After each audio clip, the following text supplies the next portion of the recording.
You're listening to Band Practice with Matthew and Krebs. Rock out with your cock out.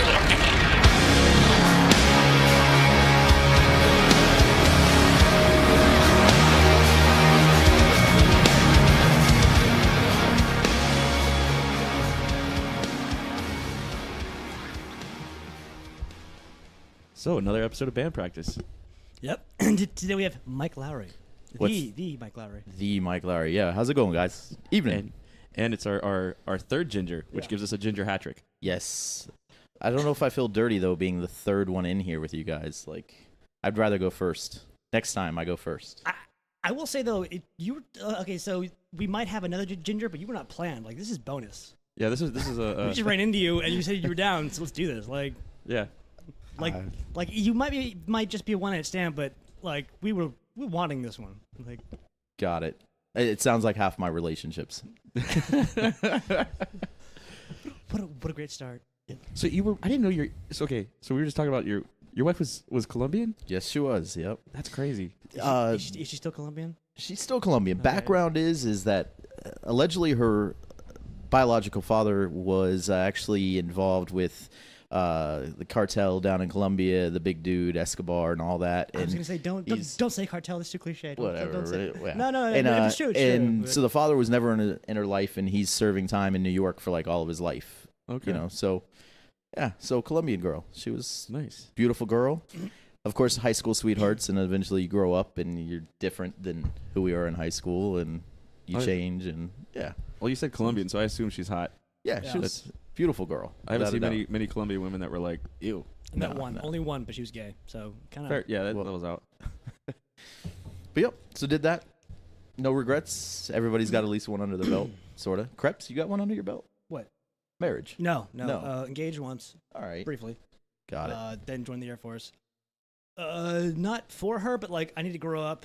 I'm gonna be gone. This seems like a good way to take care of all of us. She barely made it out basic, and she left me for somebody else. So That happens to everybody. If you're Yeah, dating do somebody not tell and me you, I'm go just- to, and you go to boot camp, basic, whatever, it doesn't last by the end of it. It's over. It's and done. I told her going in, I'm like, okay, we're kind of this is weird right now. So I'm totally cool with me to do my thing. We'll come back. We'll talk. You know, can we do that? No. I'll be there. Spoiler alert: she wasn't there. Yeah, they never are. Yeah, that's fine. You're like Johnny Rico, Starship Troopers. Joined. You don't know the movie? You're looking at me like I'm crazy. No, I don't know how to take that because Oh. you're saying I'm Casper Van Dien. Yeah. Good-looking guy, married really well. Hasn't acted since then, really. So I Here's the True. Starship Troopers 3. Yeah. they actually made that on purpose. Yeah. Why would Yeah. they do that? Like, I got all the ridiculous shit I needed in the first one. I feel like they just didn't put enough effort into it, and they tried to make it bad on purpose. It's actually a beautiful movie if you know the source material. The dude who wrote it is like fascist as fuck. He wrote it as like a fascist like love novel. So to make it ridiculous is really fucking funny. It's like that's what you should do with fascism. You make it ridiculous and you laugh at it and we move on. Or you elect it. Well, I mean, you can like the mocking of it. I do love. But I saw it. By the way, the best way to ever see it is live with Riff Tracks, the guys who did MS3K, You're saying Starship Troopers the first or the third? the first. Oh yeah, I love that guilty pleasure movie all day it's- long. But Riff Tracks did it live, and it was fucking amazing.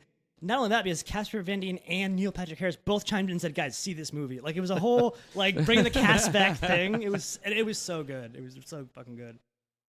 No, that first movie was amazing. I mean, would you like to know more? Yeah. Yeah, it was really good. Would you like to know more? Yep. So, What? oh, I don't know. So, I guess awkward silence already, and I'm like, Oh, we have what? that. Yeah, it happens. Just- Whatever. Just All let it right. ride. Yeah, you just let it go. This is the first time for me. Like I said, y'all are popping my cherry. Never been on a podcast. You ever been on a radio show or anything? No, I think in high school I was once on TV. Like I was all face painted up for Southridge. You know, we were in the state championships, and I was all face painted and Captain Southridge and all that crap. And like some guy came into the crowd and interviewed you for like 30 seconds, and I was like, Were you on the cheerleading team? yeah, sort of. No. I mean, essentially, I was like, the student cheerleader in a sense. But so no. Other than that, no. Oh wow. You graduated from Southridge? Yeah, What year? Ridge Rat, 98. Okay. Yeah. I always think you're my age for some reason. Maybe it's A just little like older. Yeah, no, maybe that's just because like when I met you, like it was my first year of college, so Right. I assumed you were around the same age joining this frat. That I guess you had been there for a couple years before the frat was even there. Yeah. Well, no. I Or started the at house. University of South Florida, Oh, I didn't know that. and then I went to FIU in like 2000, and so you were there 2001. So I was pretty new to the fraternity at the same time. Okay. Yeah. So Okay. I hadn't been in there long. Hadn't planted any roots yet or anything. Oh, okay. I did find it weird, like I think when you and I like talked, I don't know, maybe a year or two ago, just like catching up. Hey, oh my gosh, you're that guy I haven't seen in like 15 years. Right. But like I found it weird that like they didn't keep you or you didn't stay because you were one of the only people actually worth remembering because you were cool to hang out Aw, with. Well, thank you. I mean, I think that everybody has their faults. You know, fraternities in college, they are what they are at the time being. Like, you join them because you think you're just partying and all that. And I think Fiji at the time was kind of doing something where they were trying to get their charter. They were a chapter. Wait, Yeah. they were trying to become a full-fledged chapter. Dry house, by the way. Right, dry house. Which sounds good on paper, but in reality, not so much fun. I mean, we were hiding liquor in the air conditioning. Your believe chocolate milk in the refrigerator was spiked with Baileys or something like that. And back then, at that time, it was Smirnoff Ice. Like, everyone remember that. everyone wanted Smirnoff Ices I worked for Smirnoff for because the judge. because of John, Yeah, right? yeah. John, Which, by the another way, is- fraternity brother. Yeah, who was supposed to be on my big brother, but I didn't actually finish because I didn't want to pay for friends anymore. Yeah. and the only reason I actually started to rush was because one of my dad's coworkers actually literally paid for the entire house. So I was encouraged to go there and at least try it out. So Right. I don't have any regrets about it. I mean, no, yeah, fun. it's different. I didn't go to college. No. Well, I didn't finish college. You're No, like 90% of the people that do go to college. I didn't either. Well, I didn't go to. I only went to community school, so I didn't go Yeah. to Miami university. Dade, or where'd you go? Miami Yeah. Dade. Yeah. I Took didn't some know classes, did some stuff. that. Did not know that. Sucked up that GI Bill. That Oh, sweet GI Bill. Oh my god. Oh yeah. That like when they first came out with the post 9/11 GI Bill. Because when I was in, we got the originally was the Montgomery GI Bill, which they paid for tuition, and then right before I got out, they did the whole George W. W gave us the post 9/11 GI Bill, which was they paid for a housing allowance, which is based on Congress's BAH rates for your area. E5 with a dependent. Yeah, E5 with a dependent for your area, which here in Miami was about 3 Gs a month. How much? On top of 100% tuition Right.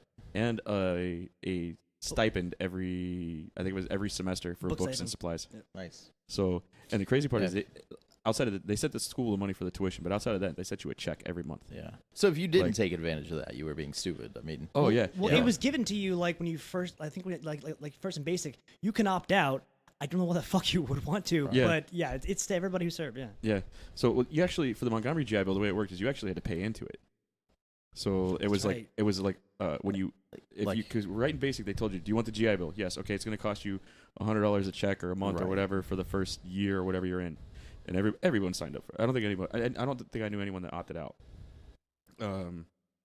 As far as from my understanding, the post 9/11 is for everyone, regardless. There's no opting out, but you don't pay into it, Right. supposedly. But it's also dependent on like 3 years you get 100%, and if you serve I think 3 months or less, it's 50%, and then between 3 months and 3 years there's I'm sorry for how much active duty you serve. So Yeah. like I don't get 100%.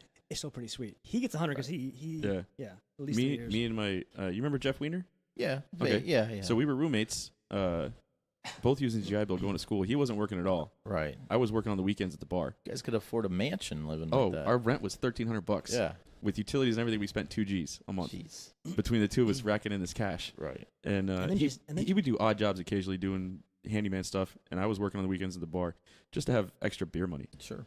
It was funny because when I met my wife, she was like,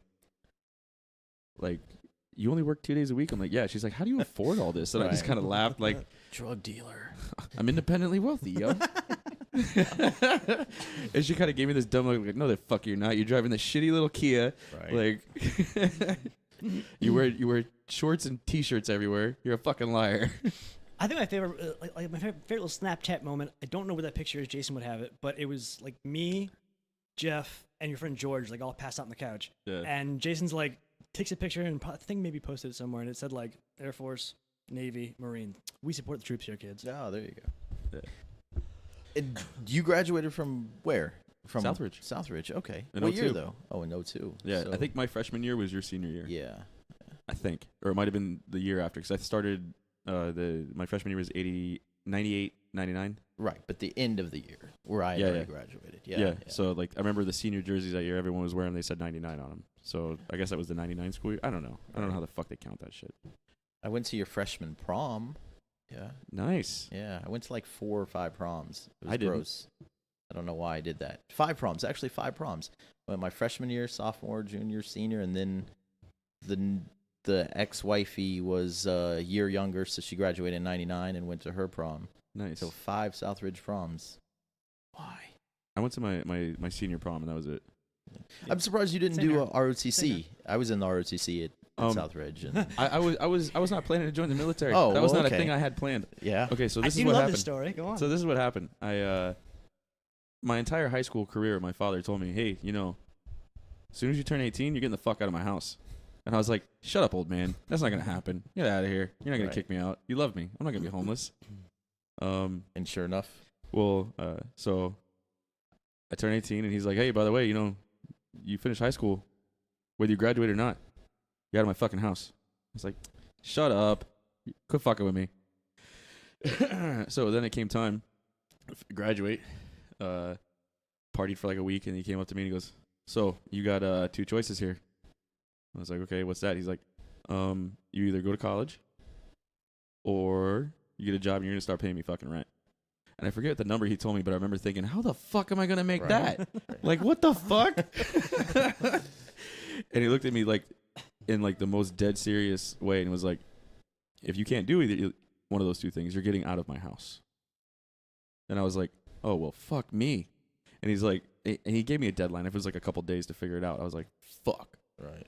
So I lived off of. I was living in Cutler Ridge off the Bel Air Canal, and right there by the flea market, they have all the recruiting stations right there, all next to each other. Yeah. I forget what had happened. My car was in the shop, so I didn't have a way to get there, and I was like, "Well, fuck it. Let me go over there. I'll get some paperwork and shit. It'll hold them off for a couple days." I go over there. The only office that was open was the Marine Corps, so I walked in and basically signed up, and then my date to leave came, and I hadn't figured anything else out, so I went, There you go. and that was it. I didn't even know what the fuck the Marine Corps was. I had no idea what the fuck I was getting into. I was kind of under the impression you followed like a legacy, but so your No. dad wasn't in them. Nobody was No. in. No. No. Oh, okay. My grandfather was in the Marine Corps, but I had no idea about that until I had joined. And then after I graduated, my grandfather told me about it, and he actually got kicked out. I don't know if it was dishonorable, but I know he didn't get an honorable discharge. I know he got kicked out though, but I don't know why. He won't tell me. Which is probably why you didn't know he was even in until Yeah, I had, Right. no, just I that had no moment. idea. Yeah, I had no idea he was even in. When he went to Paris Island, whole shebang. Nice. Yeah, he was infantry though. I know he did a bunch. He was telling me when he was in, they did a bunch of cold weather training and shit. Because he's an old dude, so I'm sure there was more of like the Cold War era type Right. stuff. So they were prepping to go to Russia or whatever the yeah. fuck. Yep. But yeah, that was a thing. Yeah, no, I was the first one, basically. You got to start somewhere. Don't regret it at all, do you? No, hey, not at all. It's yeah. opened a lot of doors for me, and it's met a lot of great people. Did some cool shit. Got to travel the world. No. And the best part is I am indirectly responsible for the death of thousands. Indirectly. Indirectly. Because I did avionics. I worked on airplanes. Okay, all right. Airplanes that drop bombs and kill lots of people. Gotcha. Lots of fucking people. God damn, lots of people.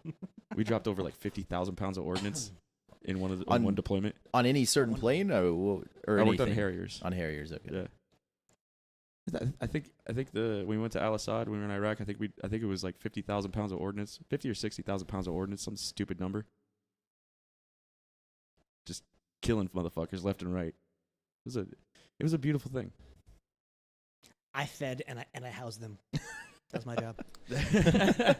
You were a cook? Technically, my job was in the Air Force, what's called services, which is food, fitness, lodging, mortuary, and personnel. I never actually did mortuary, but we all had to be trained on it because all foreign casualties come through Dover Air Force Base in Virginia. and it's all Air Force. Air Force does all the. So whenever you see like a picture with like all the coffins lined up, they all come through Dover. Air Force takes care of it. So we have to know how to like at least process that. In Iraq, I did food, but like I was taught how to cook. Only cooked a couple times because it's like at least the base that I went up to was pretty set up. And the Air Force usually, when they establish something, they usually just set it up pretty well. So they want people who are going to be there a while. So we had people who actually cooked were called TCNs, which are third country nationals. People they fly in from like the Philippines or Thailand or something because they can pay them less to cook and stuff. So I literally like babysat them. Right. And see, this is the difference between numbers. this is the difference between the Air Force and Marines. We had TCNs too, and we had TCNs working all over the base. You know where we got our TCNs from when we were in Iraq? Iraq? Fucking Afghanistan, Saudi Arabia, all these fucking goddamn Al Qaeda fucking sympathizers. Like these motherfuckers. Yeah, we would have to work like the checkpoints on the base and shit and stop the buses full of these guys. And every time we stopped them, we found fucking weapons. Like it was goddamn prison, shivs and shit, and right. What the and these are the fuck? guys preparing your food. Like how much faith did you put in that? Yeah, exactly. Well, I was kind of hoping when you said that you were a cook. That you did food. I was hoping you were going to tell me you were a cook, and now I was going to relate that to Steven Seagal. I was going to see how many references to you being in the military I could find in movies tonight. Why? But I don't know. It's just in my head. Why Steven Seagal? Well, because there's that whole where he's the cook in in the military. I mean, he's in I think the Navy. Or he's special forces. Like he stops a train with a bomb on it, and like they take over a battlefield under siege. There you go. Yeah. So he's Casper Van Dien and Steven Seagal in my mind right now. All right. I kind of feel weird having a goal here, but we've never done that. You do have long hair, so I do, but you don't usually ponytail it unless I actually have to. And right now, Steven Seagal is about 3 me, I think, right now. Yeah. Have you ever taken any karate classes? I did. I've trained MMA a little bit. I wrestled for 10 years and coached, so like I can fight. I like that people don't know that because it's way more fun to get drunk. You just throw me and you weigh a buck. Well, I never throw the first punch. I just love when I throw them to the ground and they're like, "You weigh $150. How'd you do that?" I don't know. It just happened. Physics. Yeah, physics. Well, it's just like we had Big Red. We had in here. My buddy from the gym. We were going over it. What was it? Who was it that knocked out Tom Hardy? Shia LaBeouf. Oh, yeah. Shia LaBeouf knocked out Tom Hardy. Right. On the set of that tank movie. I forget what it was called. Yeah, Fury, I think. Yeah. We were talking about it. He's like, look, man, anybody can get knocked out at any time. He's absolutely right. That's totally true. He is. Right. He is. But would you take that chance on Tom Hardy? No. I wouldn't. He's kind of a big dude. If you do, you just have to fully commit, and that's it. And realize if he doesn't get knocked out, you got to throw number 2. And I guess if you want to go down swinging. And I guess if you really want to make that count, I guess you hang out a bit. You make sure it seems like you're cool. Have a couple drinks. You got to make it seem like it's never gonna come, and then you guess you do it. Well, apparently that's what happened with him and Shia LaBeouf. And it makes sense. Shia LaBeouf is insane, but he's got like a really like planned out insanity that he does. I don't know if it's planned out. Didn't he get fucking arrested for like chaining himself and protest Gets arrested or some a lot, shit? actually. I think so thrown out of a bar drunk and a couple things like that. Sounds like a weirdo. I think you've got to be kind of crazy and a little bit antagonizing if your name is Shia LaBeouf. Because I've never been to prison, but I'd rape that guy because it needs to have like just that name. Oh, you're shy, huh? Let's see how shy you are. You ever been to prison? Nope. Do you want to? Hell no. What kind of question is that? I don't know. I'm a white ginger. I don't want to go to prison. Yeah, but you get some sweet face tattoos. No. I don't know. I think you look pretty cool with just one tear. Just one tear, and you never tell why you got it. You wouldn't be able to tell if it's a freckle or a tear. Well, yeah, if you got it in black. Yeah, I guess. But no, I wouldn't survive in prison. Why? You don't think so? No. I don't. No. Well, you might, but you'd come out looking really pretty because that's how you had to survive. I don't think my name gives me enough street cred in prison yet. The whole Mike Lowery thing. I don't think that would get me by. In high school, maybe some free drinks at the bar, but not in prison. Wait, have you guys been to prison? Wait. Prison, no. I was like, wait a second. No. Prison, no. County, yes. All right. No, never. No. Never locked up for anything. No. Never even in handcuffs. Really? From a cop. Yeah. Never in handcuffs? From a cop.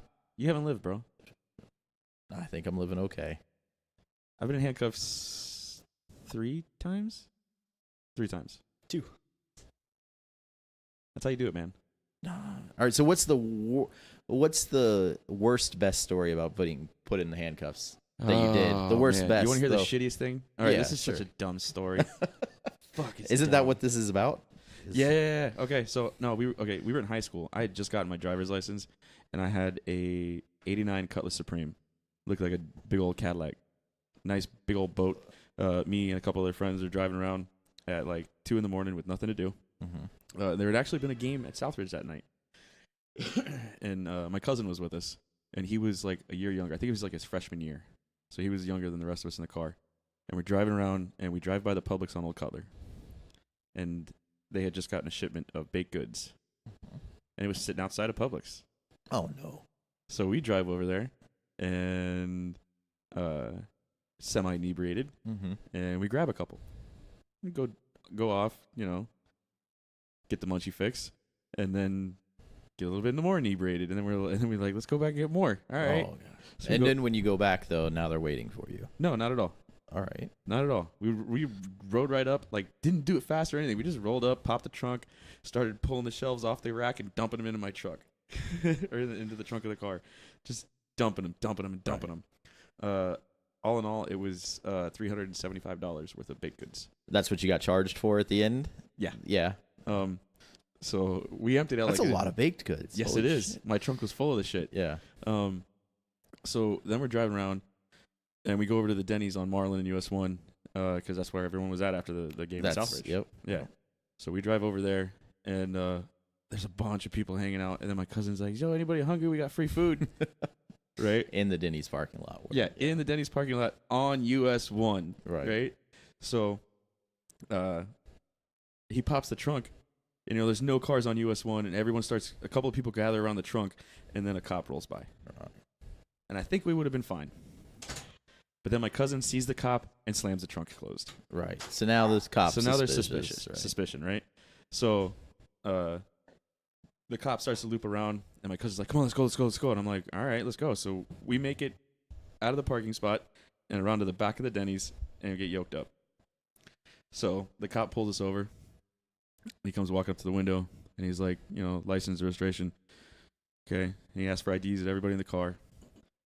And then he looks at me, and he's like, "What do you have in the trunk?" "Nothing."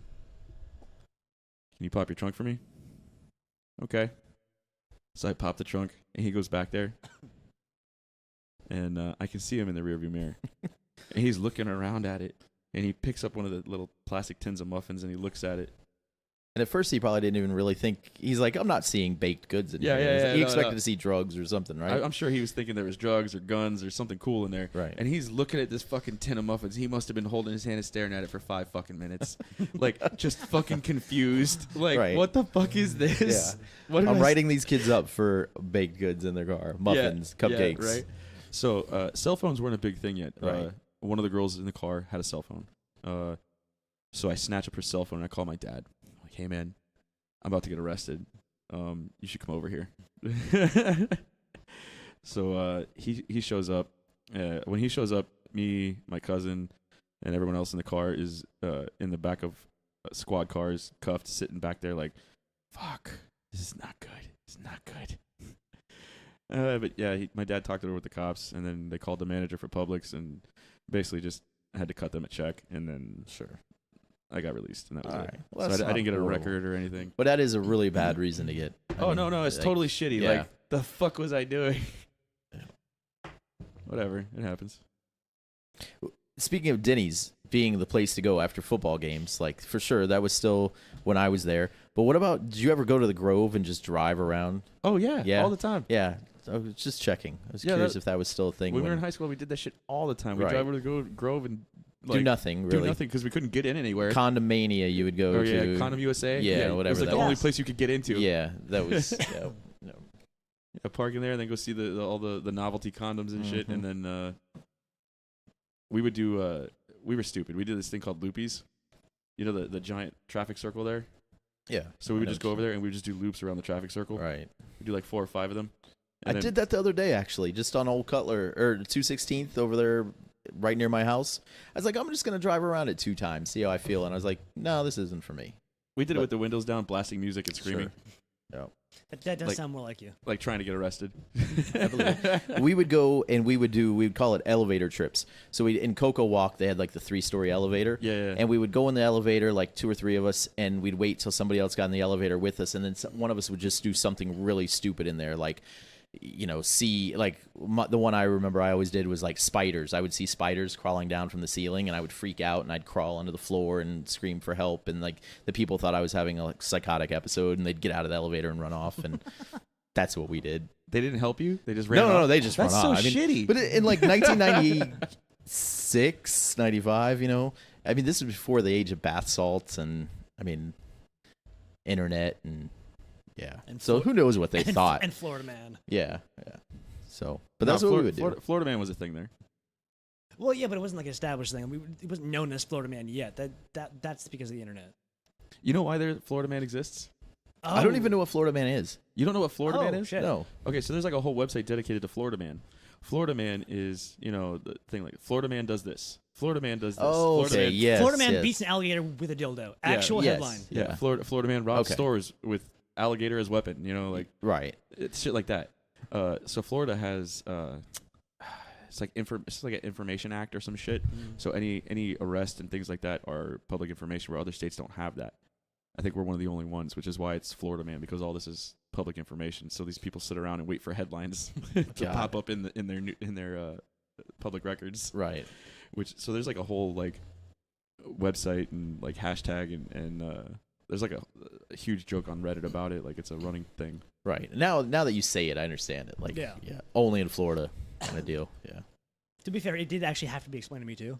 Okay. Just like I know I'd seen the articles a dozen times, but like it's not how somebody says, "Hey, this is the thing." We go, "Oh," and it all snaps together. Oh yeah. I That's can see right. it now. Yeah. Yeah. Yep. Bruce Willis was dead the whole time. Starring M. Night Shyamalan. Never mind. I got it. Okay. I see dead people. Okay. I follow. So you never got arrested? Never. No. Never cuffed. Never in the back seat of a car. No. Closest we got, we were out high school again playing Manhunt. Yes. Back in the day, and so we were playing in a random neighborhood, and some kids ended up abducting a couple of us. Like at this time, we're 14, 15, 16 years old, and then some college kids came and like grabbed us and threw us in the back of their car, and we're like, "We're gonna kill you. We're gonna drive you out to the rock quarry and shoot you and this and that." And it turns out that they were breaking into cars that night in the same neighborhood and came across us, and then so they I guess just figured, let's play tricks on these kids. You're really calm when you're explaining this, by the way. Well, I mean, Yeah, this was so right. long ago. I mean, and then they end up, we imagine they, at this time, you're dumb, you're an idiot, like at 15, 16 years old. And also I'm freaking out because these guys are like, they have me in the middle of this car and they're like, let's take him to the quarry and shoot him and kill him. I'm like, all right, great. So like, I just need to run for my life at this point. But so then they started driving me home. They're like, what's your address? And me like an idiot. Well, idiot or not, like maybe their plan was to go rob the house, but at least I'm not going to a rock quarry to die. So it's like, yeah, this is my address. Yeah. So they actually took me home, and then my sister came out. My parents were out of town at the time, and she was all pissy, and then they left for some reason. I don't even know what this is. And then we went back, and so the whole situation, like a neighbor had come out at that point and noticed their car had been broken into, and then all the stories get put together, and apparently, we were out playing Manhunt. They tried to dupe us into taking the fall for breaking into cars or something like that, but then they all dipped as well. Like when the cops were called, all the college kids took off. So Pussies. So I guess that was the closest, like being questioned by the police and all that. But Have you ever done anything you probably should have been arrested for? sure. I mean, even like I was saying, you the answered elevator that so trips. quick. Where's the hooker berry? Did stupid stuff. I mean, as a kid, like stealing people's mail, that was always bad. That's a federal offense too. Like That's so that Fugazi. I remember that's bullshit. The worst. Bullshit. This is like God's gonna strike me down. But you would steal, and this time I was like 10 years old. And so we stole somebody's mail, and then we'd open it and go through it. We were always, as kid, I thought everybody got Playboys, like, delivered to their house. And I was always like, eventually, like, I'm going to steal somebody's Playboy subscription, and that never happened. But then we would open up the mail, and like, what's statute of limitations on opening somebody's mail? Federal offense, is that passed by now? Well, I don't know. you're not giving us specifics, so we don't know where, when. Right, I could be making this up, Yeah, right? yeah, totally lying, so yeah. open this letter, and there was like a handheld check or a handwritten check, and the letter was something about, oh, I'm so glad that you reached out to me and that I can help you. I'm glad we can save your house, and it was a check for like $23,000 or something like that. What the fuck? And they never got the check. Yeah, they didn't get the check. I don't know what happened to the house, but so yeah. You could have put that back. You should have but put at that time, back. you're right, and I mean at that time you like are freaking out. Like it was so stupid to even have That's done. I amazing. mean, why would you steal somebody's mail? You're dumb kids. But That's amazing. yeah, God, it's amazing. So I would hope that person, if you ever hear this, I apologize. If you were ever waiting for $22,000, yeah, closure came today. yeah. That's so great. Yeah. Oh my god. You got any more like that? Like that? No, I mean, Jesus, that's great. no, not quite like that. I mean, I did stupid things as a fraternity member. Like, there's always, it's still theft, but I mean, one of the Great way to start a story. It's still it's theft, still theft, but it's an unspoken thing that if you can somehow come into possession of another fraternity's yeah. anything, yeah. their flag, one of their books, anything with their symbol on it, then Their girlfriend. yeah, well, sure.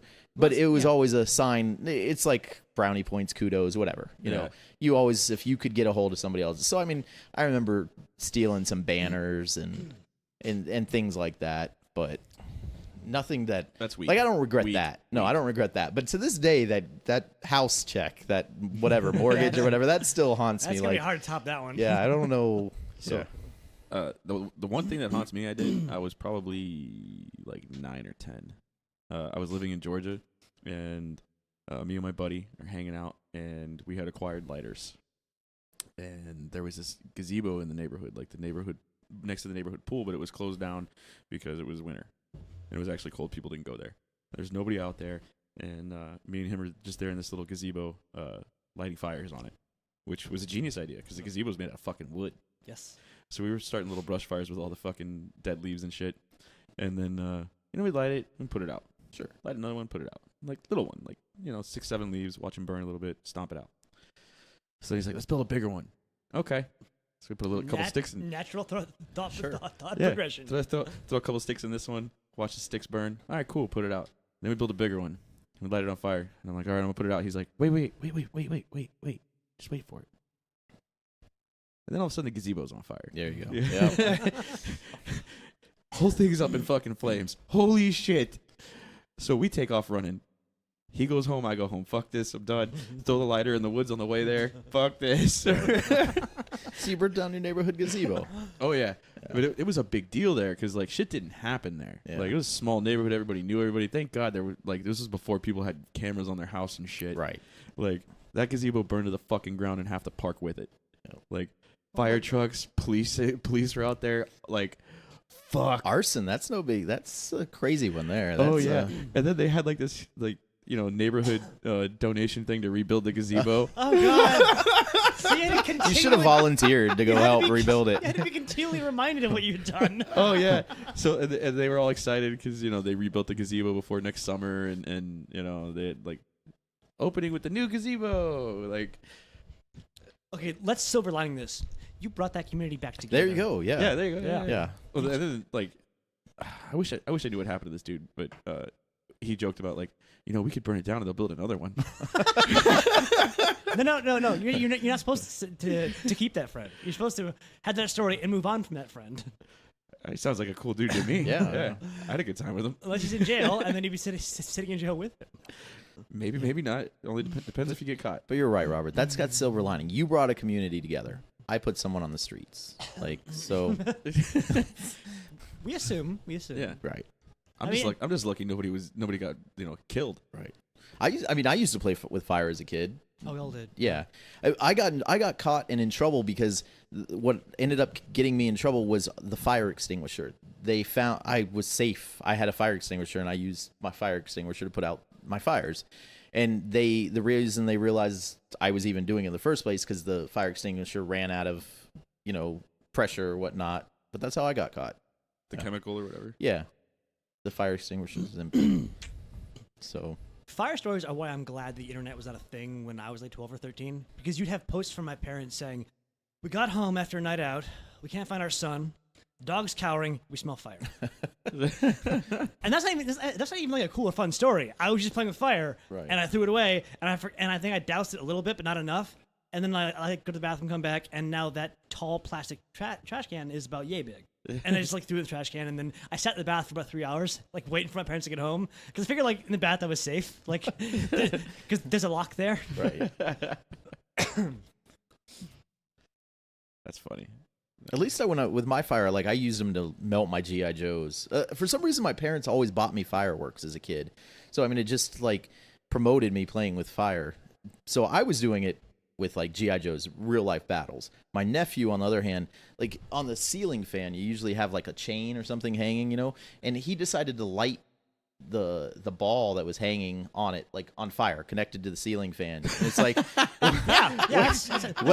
where's this going? I see the thought progression there. Yeah. That Luckily, makes sense he to me. didn't light it. Luckily, the chain didn't burn up or whatever. He only melted the ball. We did catch a big fire in our garage. He like lit a leather chair on fire. So that was big hassle. Luckily, we didn't have any That's fire. not a fun smell. No fire injuries though. So When good to go. another time when I was in Georgia, my dad, being a cool dad, hooked me up with a bunch of bottle rockets and some non-aerial fireworks besides the bottle rockets. And he's like, "Don't tell your mom." Right. Like, hell yeah! So I had all these things in my room hidden, and the entrance to the crawl space for the attic was in my room. So I just shoved the shit all in there because she never went in there. And then what I would do is I would take a couple out, and I would take some knives and scissors and stuff, and I would cut them up, and I'd get the magnesium and gunpowder and stuff out of them, and I would make piles of it, right? Oh god! Oh god! And then I would take the gunpowder, the black powder, and make a little line and Sure. light that shit up and right there in the yard. But I did it in the backyard, and the back of the house was on like it was all woods. Like there was no house behind us or anything. I think it went for probably like a mile, just woods. So whatever, it was free game. So I would go back there and like do fucking all these lines of gunpowder with the magnesium and shit, and watch it all spark up and shit. It was a fun time. And then I got busted. Oh. And my mom came home and heard me out there and heard that. Right. Oh, what the fuck was that? And I was like, I'm holding like trash of bottle rockets in my hand, a lighter in the other. Well, it wasn't me. I got their kitchen knives stuck in the ground. Like, At least it was only fire. I mean, if you come out here and you see a knife like in the ground, I might start thinking, are you out here killing something? What are you doing? At least it was just fireworks. yeah. Yeah. You weren't chopping something up. She actually flipped shit on me in that house because, so she got me a BB gun. And she's like, Why do parents do that, Don't though? tell your dad. Yeah, why do parents buy you as guns and I as don't kids think, and well, not? I think she just approved it. I think it was my grandmother got it for me. It was like either a birthday or present, or a birthday or Christmas thing. But it was It's like a holdover from like WW2. Like we expect to be in war. Let's have the kids at least know something about it. I think that kind of makes sense. It wasn't like anything special. It was just a little Red Ryder. Right, still. Like, like it shot so slow, like you could see the BB as it left the barrel of the gun. Right. So You say that I could have done something terrible with that as a kid. oh, Yeah, I did, yeah. yeah, no, I did. Okay. But she straight up told me, my mom was like, "You can go shoot this in the backyard anytime you want. Be careful what you're shooting, what's behind you, like what's behind what you're trying to shoot at. Don't shoot anything living." Right. Okay. So I had a collection of cans that I'd string up on the back fence and shoot and whatever. And then when she wasn't home, I would shoot all the birds in her bird feeder. And then I would take the shovel out of the shed and I would toss them into the woods. There you go. Yeah. Go bury them. Yeah. Now, was this And a pump or? yeah, it was like cartridge. the handle pump. Yeah. Right. It had a little slot for a cartridge, but we were poor, so I never got cartridges. I had to pump that shit. Yeah. Do you know how to make those dangerous? I figured that out when I was 7. You go ask the college kids to pump it for you. Way past the point it's supposed to be done. Then it's dangerous. Well, so my brother is there with me one day, and it was a 2-story house, so we're sitting out the back window in the bathroom, sniping the birds out of the bird bath and the bird feeders and shit. And my brother's like, "This is awesome," and I'm like, "Right, yeah." So he pops a couple, I pop a couple, and I show him. I'm like, "Look, you have to get rid of the bodies, or else we're gonna get caught." So we go down Bodies. there. Yeah, Bodies. bodies. Yeah. So I take the shovel, we toss them over. He's like, "All right, cool." So one day, me and my mother go to the store or some shit like that. We come back, and my brother was home alone. He had taken the BB gun, and he killed like 7 birds, and he fucking left him there. So there's, death and Evidence, destruction yeah. all over the backyard. And I guess nobody went out there for like a day or two. And then a guy came home from school one day. My mom was like, Matthew! Right. And I was like, what? And she's like, come here. What? And she like walks me out to the back porch. She's like, what did you do? What did you do? And then I see I'm looking, I'm like, what the fuck? I never did that. Like, what the fuck is this? This wasn't me. I hide my dead bodies. Yeah, I'm like, I throw him over the fence. What the fuck? And then I look up and I see my little brother looking at me out the window like, cheese grilling smile like, you motherfucker. Oh, you son of a bitch. And I was like, Timothy did this. And she's like, don't fucking lie to me. He doesn't know how to shoot that thing. I'm like, I taught him. He yeah, knows. no, the fuck he does. No, he would never do this. I'm like, he fucking did it. Oh, yes, he did. And then that was the end of my BB gun. Gone. Aw. Yeah. This is the same guy who freaks out over Trump tweets now. Yeah. Yeah. Fucking bird murderer.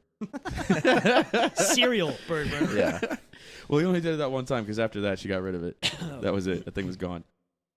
Or maybe he continued killing birds and he just learned better. Maybe. I don't know. Maybe. I'm throwing out bullshit just for the fun of it. I don't know. It could be. He might still be killing birds. I was about to say maybe he still is. I don't know. No, he's all about animals now. He loves animals, except for rats and mice because he feeds them to a snake. Okay. So he's a rat hater. Did you ever get him to like go back and like claim that murder or No. No. Never admits it to this day. No. He got me busted for my fucking porn collection too when I was a little kid. Motherfucker. So I always got me busted. I had a collection of fucking Playboys and shit, which when you're fucking 9, 10, that's fucking amazing. Right. I had like 6 or 7 magazines, and then a couple guys at school had some, so we would trade and shit like that, like they were fucking baseball cards. I had them inside of a briefcase my dad had given me that had a lock on it, and I kept that inside of the fucking attic crawl space that had a fucking lock on it.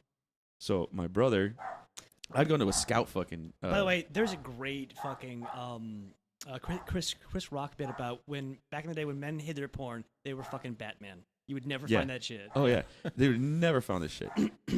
So my little brother goes and, well, because I was gone for the weekend on a Boy Scout trip, so we did like a camping thing, and I come back and I open the door to my room, and the briefcase is fucking wide open. He had taken a kitchen knife, which was still in the room, by the way, and cut the briefcase around the lock. Carved it over. No forethought at all. Just fucking cut that bitch open. And he had gone through it all and taken the ones he wanted and left the other ones there just out in the fucking open. Just laid across the room. And I'm sitting there and I'm like, oh, fuck, I hope my mom didn't come in here.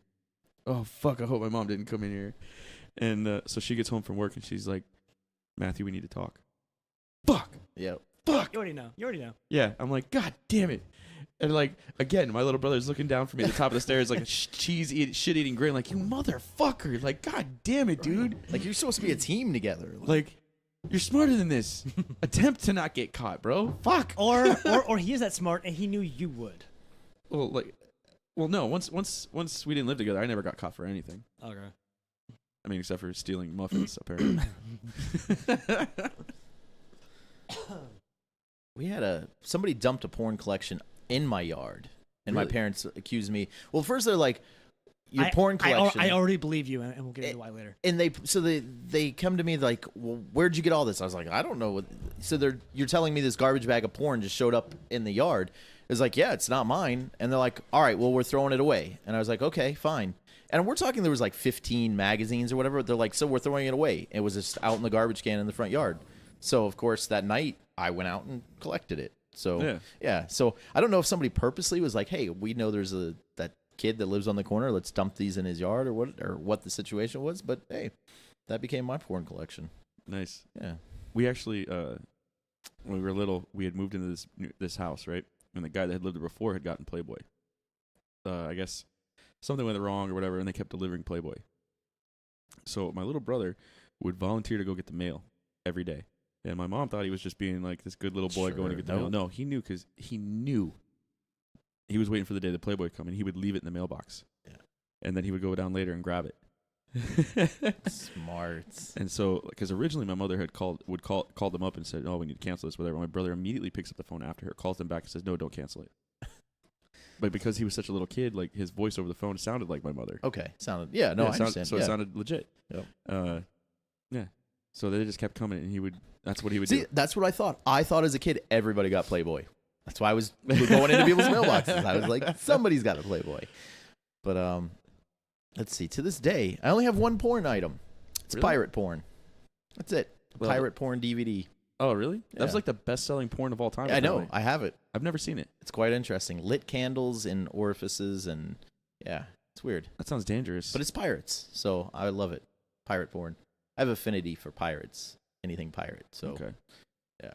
Actually, I don't think I own any porn anymore. Right. I just With stream the shit. internet. Yeah, who exactly. Who fuck owns that? Yeah, shit well, I anymore? took mine from my boy Manny. I was like, "You have pirate porn, like I'm taking this." So, yeah, that was it. How's Manny doing? He's good.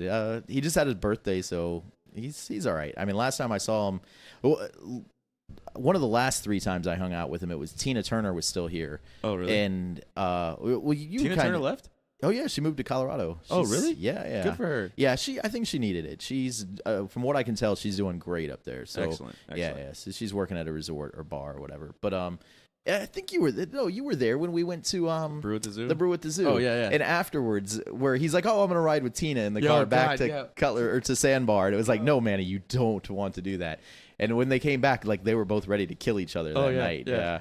Well, okay, so this is what it was, because she was drunk and showing her tits. Yeah. Oh, I remember. Well, I Yeah. kept trying to stop her, like tackling her at Brew at the Zoo, because I remember telling you why. Let her. She's an adult. yeah, but we're gonna get She's- kicked out. No, that we're was, not. I just didn't want to get kicked. I want to keep drinking. Whatever. But I mean, in all fairness, she had really nice tits. sure. Yeah. In fact, I even told her, because I was like, "Tina, show my wife your tits real quick."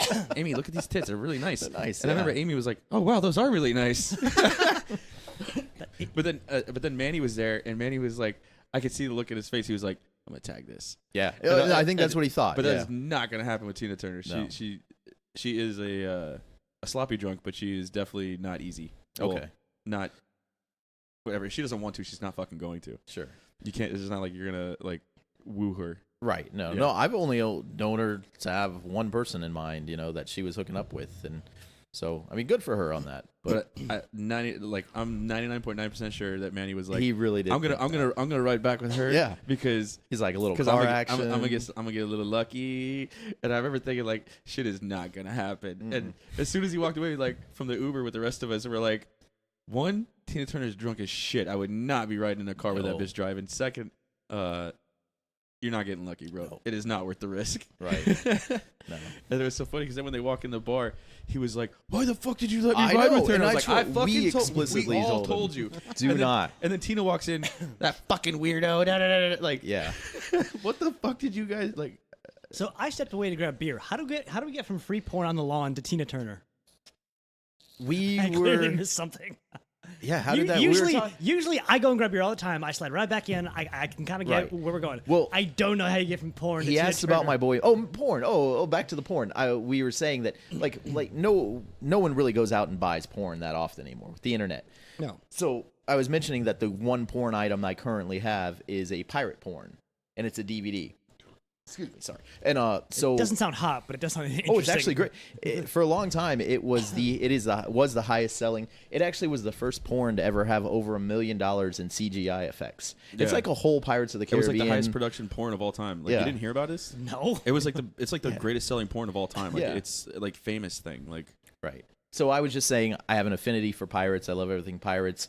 So I was saying I got it from my boy Manny. Manny came up in conversation, and then I was saying, one of the last real nights I hung out with Manny was the Brew at the Zoo and Tina Turner, and yeah, so that was the chain of events that got us to there. Oh, okay. Yeah. Porn, you've never heard of the beer. Pirates? It came out like right around the time the first Pirates of the Caribbean movie did. I never So watched it was- anything specifically. I mean, if you want to like check out my porn history, I'm looking for like Right. specific shit. I'm in the mood for. I don't want like a story. Right. Yeah, well, that's what this is. Yeah. It was. I think that's what Manny had. Like, is it actually like a good movie on its own? I don't know. It's cheesy. I mean, it has Like, a is full it, story. Like, is it worth a watch? Like, it's a total ripoff of Pirates of the Well, Caribbean. obviously, I mean, but- doesn't mean it can't be fun to watch. I think it's funny to watch. I think you should. I mean, because Captain Stignetti or whatever. There's some classic scenes to it.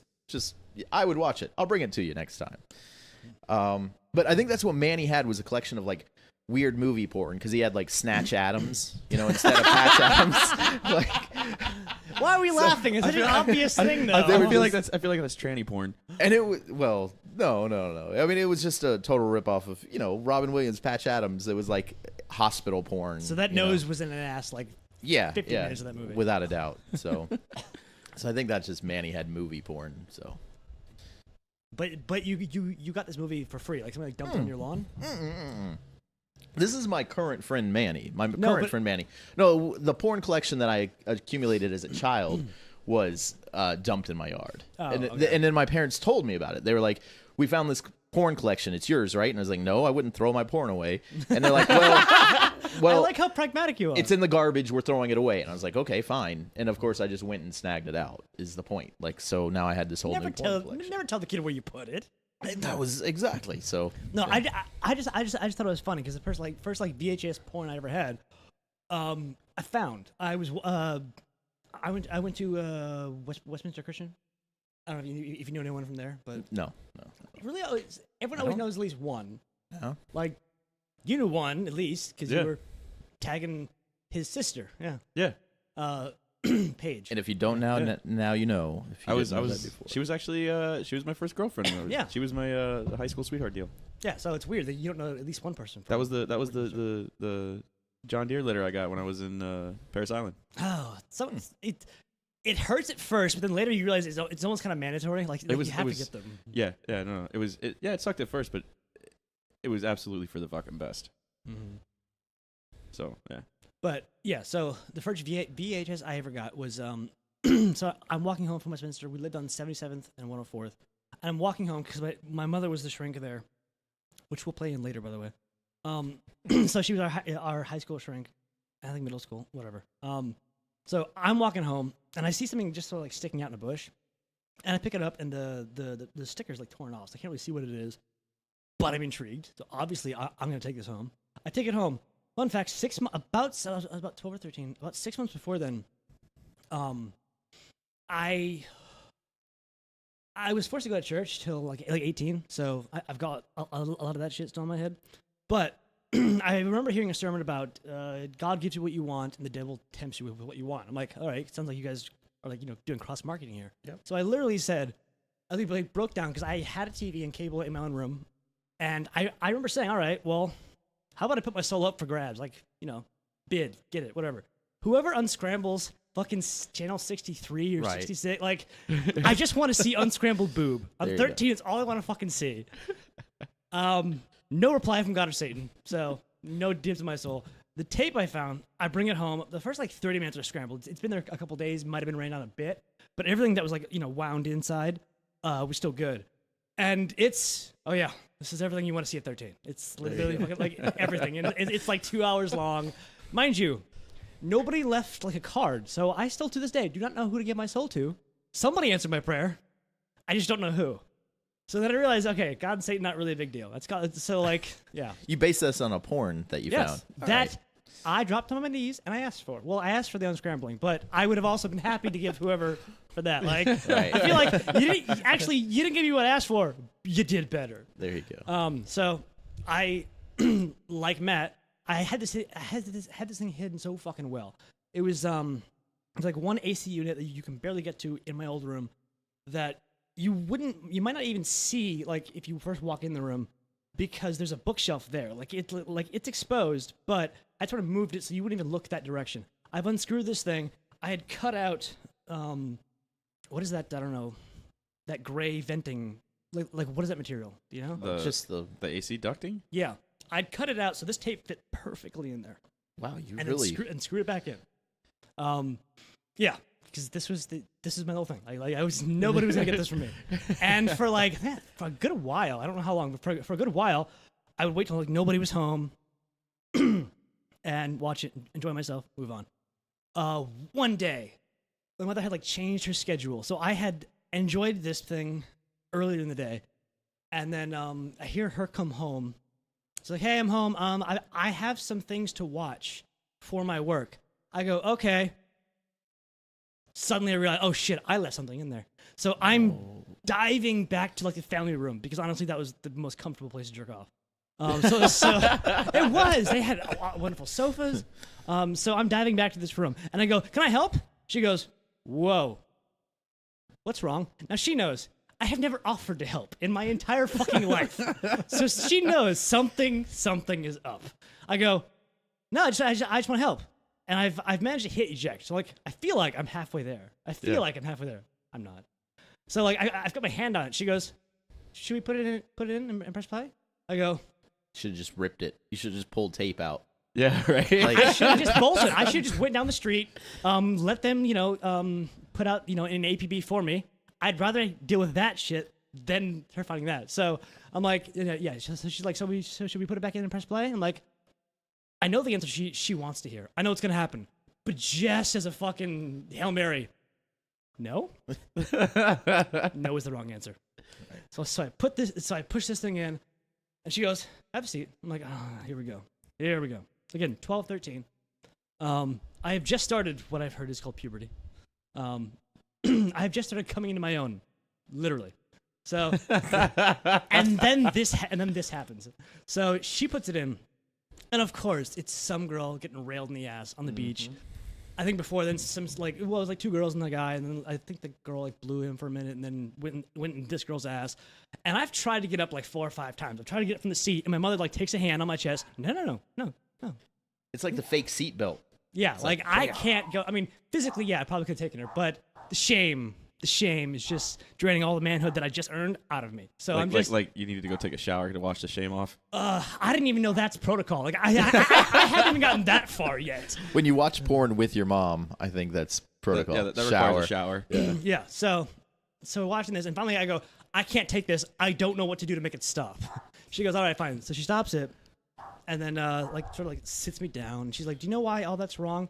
I'm like, yeah, but please explain. I actually don't know what's wrong with it. To this day, I don't know what's wrong with it.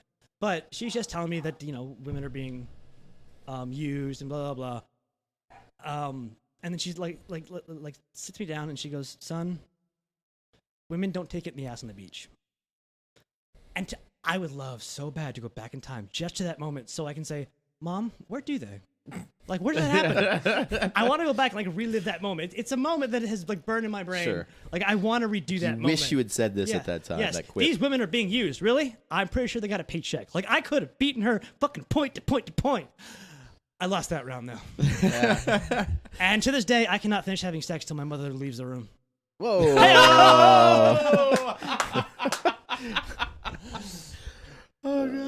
I've actually done that bit on stage a couple times. I do it in drag because it makes it even funnier. I was curious. Why the drag thing, though? Oh, that was Did you lose a bet? No. Oh. First of all, have you seen me? I look fucking great. Well, you're a little hairy for my type, but Well, yeah, but okay, I've had women tell me, on one hand, I want to say, where'd you get those bottoms? On the other hand, I want to take them off. Like, I've gotten so many compliments on this accidental thing I did not mean to do. But, just to answer your question, it was a couple years ago, it was a friend I'd known for half her life. So she was 14 years. She's a belly dancer, but she also does sets up all these comedy nights. She just moved to Tampa, and she set up what was called it was stand up and stripper or stand up and dancing or something. It was basically mostly stand up guys, but then there was a couple burlesque dancers. so like a variety show. Yeah, kind of, but it was also at a strip club. Sure. So, which is in theory is a great idea. In practice, it's a bit hard because some people are there to get hard, and you're like, no, this is laughing now. We're laughing now. But it's a friend of mine and I've known for years, and she is a belly dancer, amazing dancer, fantastic body, good looking person, great dancer. Wishes she was funnier. I'm funny as fuck, as we've all heard. I'm aware of this. I've done stand up on and off. I did it in Orlando for 2 years. I did a couple of open mics in Indiana. I've never committed myself, and I might. I'm killing tonight. So Yeah. So I just thought it'd be fun. Like I told him, isn't it cool that you do and she'll go up and do stand up. She thinks she's terrible. She's actually not bad. But I thought it'd be funny since she's putting this on, and it's been going for a couple months, and she's asked me to host. So I happened to be flying in. I flew to Miami and then went to Tampa for this thing, and and I was like, wouldn't it be funny since this is dancing and stand up? why don't I just go out and get some lingerie and I'll host in that? She's like, yeah, that'd be funny. So that's kind of how that started. It was just a joke. My routine does involve dancing. Okay. In heels? Can you do that in heels? No. Oh, no, okay. God, I was going to no. say. There is actual video of this. Gow took it. Yeah, I remember. And it's funny. I thought it was horrible. I had to get really fucking drunk because the story itself is one thing. To strip down in front of actual strippers, totally different fucking thing. By the way, I got mad props from every girl there. All my female friends online commented and said, "You need to be lighter on your feet." You guys are way overthinking this, but but before then, that actually happened. I was like, well, I can probably get some good promo stuff. So while I was going out and I was living out about 2 hours outside of Chicago, one 3-day weekend, I just went in and I just went to all these women's lingerie clothing stores, and I got all this advice, and a drag queen offered to buy my hair. And I was I'm like, if I'm gonna do this, let me just look somewhat good, make sure everything matches. Right. Apparently I have great legs, and I had this one weird moment where I'm trying out the stockings. I've got the underwear on. I'm pulling up the stockings, and the girl who's helping me, mind you, I can't do it in the dressing room because they have a rule where guys can't go in the dressing room. I'm like, what if it's just me? That's the rule. Sorry. Right. So I'm pulling this shit up, and she goes, "You kind of look like a pinup girl." I'm like, "It's not on purpose. There's no manly way to do this." So yeah, that's where that came from. That's how it came about. And and there's a guy that I met in Indiana who's a photographer, and so I actually got a bottle of whiskey, and we did a whole thing just for promo pictures for her. I've gotten good and bad results. Good because there's just a lot of comments, and you remembered, so sure. It's stuck in your brain. I got a couple guys from high school. Hey, dude, bro, you look so good. And as a girl, I gotta be honest with you, I like my dudes looking like dudes. I'm like, that's cool. First point, didn't know you were gay from high school. Right. Now I know. Yep. Second point, I like my dudes not dudes. So, to each their own. It's fine. Krebs actually has a gay stalker right now. And it was funny because he was... Same guy. Oh, really? Solid He was same guy. showing me the text messages, and it's funny. You just scroll back I don't know, a good forever and forever and ever. Krebs has not responded to this guy, but he keeps texting him over and over and over and over. I think it had to be at least 6-7 months worth of text Oh my messages. God. Dude just keeps At messaging least, him. yeah. Right. Yeah. And Krebs does not respond. Not even nothing. Just And nothing negative. I don't mind the attention. I almost responded, dude, yeah, keep tuning in. Thank you. Right. I also don't want to encourage you because at this point you haven't figured it out. Anything I Right. do is just going to encourage you. yeah. I'm always the, looking The, to- the last one was he's listening to the podcast. Oh, no. Yeah, Oh, well, how you I doing, forgot. man? Yeah. I was trying to catch the other day. I mean, we talked about it, but when you guys texted me and I got the text from Krebs and I didn't have his number stored, I was like, oh, let's see where this leads. Yo, what's up? I was just going to... Nowhere bad for you. Yeah, I was going to roll with it. At some point, I was going to solicit titty pics. I'd be like, hey, did I just pull? You're all right? All right, we're still Yeah, we're good. pulled on your cords there. But yeah, so, I mean, unsolicited attention, solicited attention, whatever. I mean, as long as you're having fun with it. But I thought, I could never do that. I don't have the balls to get up on stage and... Actually, balls are a bit of a Well, hindrance. that's where I kind of paused there. I was like, wait, I don't have the balls, but maybe that's why I did, yeah. And that's when I learned from a Victoria's Secret girl in downtown Chicago. I'm like, I told her, I'm like, I don't know a nice way of saying this, but parts of me are popping out. She goes, here. And she throws me 3 more pair that all sort of cover the entire area, but it has to be 3 times more just to cover that. She's like, this isn't made for you. I'm like, I'm aware. And so I'm willing to spend more. That's fine. I just don't want to pop out on stage. Right. Have you ever done anything on stage, Mike? Yeah, well, for the fraternity back in the day, we did we had to do a lip sync and all that. So we did oh baby baby you ain't seen nothing yet.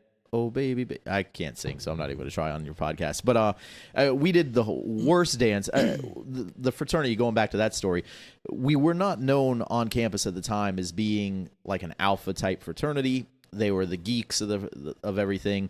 When our class went, I went to the right place by accident. Yeah, well, they didn't have any intramural sports teams when I first started. I didn't know this, but so there was just a lot of stuff. So They had our football class, when I got there, but we were horrible. yeah. I mean, we did Flag have football. we did some. We won some DFIE, had some tournaments. I mean, we had some good times. But again, like I said, they didn't have any intramural sports teams when I first started. But and it wasn't very an outgoing fraternity. So for homecoming, I think the slogan was "See the paw, feel the claw." was their Sounds familiar. yeah, was for that year.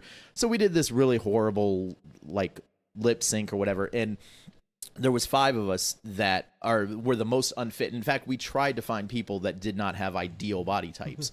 And the very first thing we did was like we do this stupid Macarena move, and we ripped off our pants, and now we're down to like these tiny like heart-shaped silk boxers. So it was radical for the fraternity at the time, because like here's these 5 like unfit, you know, it just wasn't expected from our fraternity. Yeah. So at the very end, they hold up a banner at the very end of our performance that says, you know, see the paw, feel the claw. And then we pull off our boxers and we threw them into the crowd. And like it ended up landing in like all of the judges' food and everything. And then like we scampered off the back, you know, Probably should have without any clothes on technically, but we were all wearing like, we were actually all wearing little like black G-strings underneath. You couldn't tell. But so that was my stage performance. That was about it.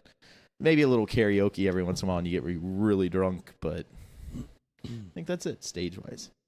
Yeah, I think that's pretty comparable to like. Oh, to dressing in drag? Well, no, I would rather take my clothes off even just getting up to do stand up. Yeah, but you have shame. I don't. Like, I guess. Shit. Yeah. Just to get up and do stand up alone, or like I haven't done stand up, but like playing music. I mean, the cover band was whatever. I didn't give a fuck about. Like it was fun. That wasn't stressful. Fun was your goal, though. But like any of the original bands I played in, like it is so scary to get up there because it's you don't know if they're gonna like it or not, you know, and that crowd reaction, like when you're on stage, it either destroys you or it wins you over. Like some of our best shows are when we got the best crowd reactions because you put more into it. Sure. And if you get that feedback off of it, yeah. And if the crowd doesn't react and there's nothing there, then you're kind of like, okay, they're getting ready to throw shit at me. Fuck. Yeah, right. No, I get that. Are you gonna do any more Creps? I mean, stand up. Yeah. Yeah. I'll just say it right now. I've been sort of like testing some of the things that I've written recently in the past couple of years, just on here, like just to see how it goes, because I do better when I either know a bunch of people in the crowd or I've said the material to a lot of people that actually know me, so they can actually just be honest. Like, sure. yeah, you're great. No, I'm not interested in that. I want to hear if this is good or bad or not. So it's actually like 25% of my like drive behind doing this was to have normal conversations that I know the people who know me and will just tell me straight up, was this good, was this bad, did this work, and I can get it out for the first time. So right. But yeah, actually that is a goal. God, it's funny because one thing I've noticed, anybody who does any kind of, if you create anything like any kind of art or anything, you are always does not matter who you are always self-fucking conscious about it. I think that's why I don't do any, like, I'm self-conscious about a lot of stuff, and especially that, you know, being vulnerable like that to judgment, but I'm also just not good at it. So but I don't do anything art. I can't do any music. No I can't one is when we start out. I can't sing, you know, I don't have that artistic. I'm very logical, just a ABC, you know, write things on paper. So am I, but I can write music. But you have some kind of music skills. Like, you have at least an ear that can hear music. Me, no, I don't. Really?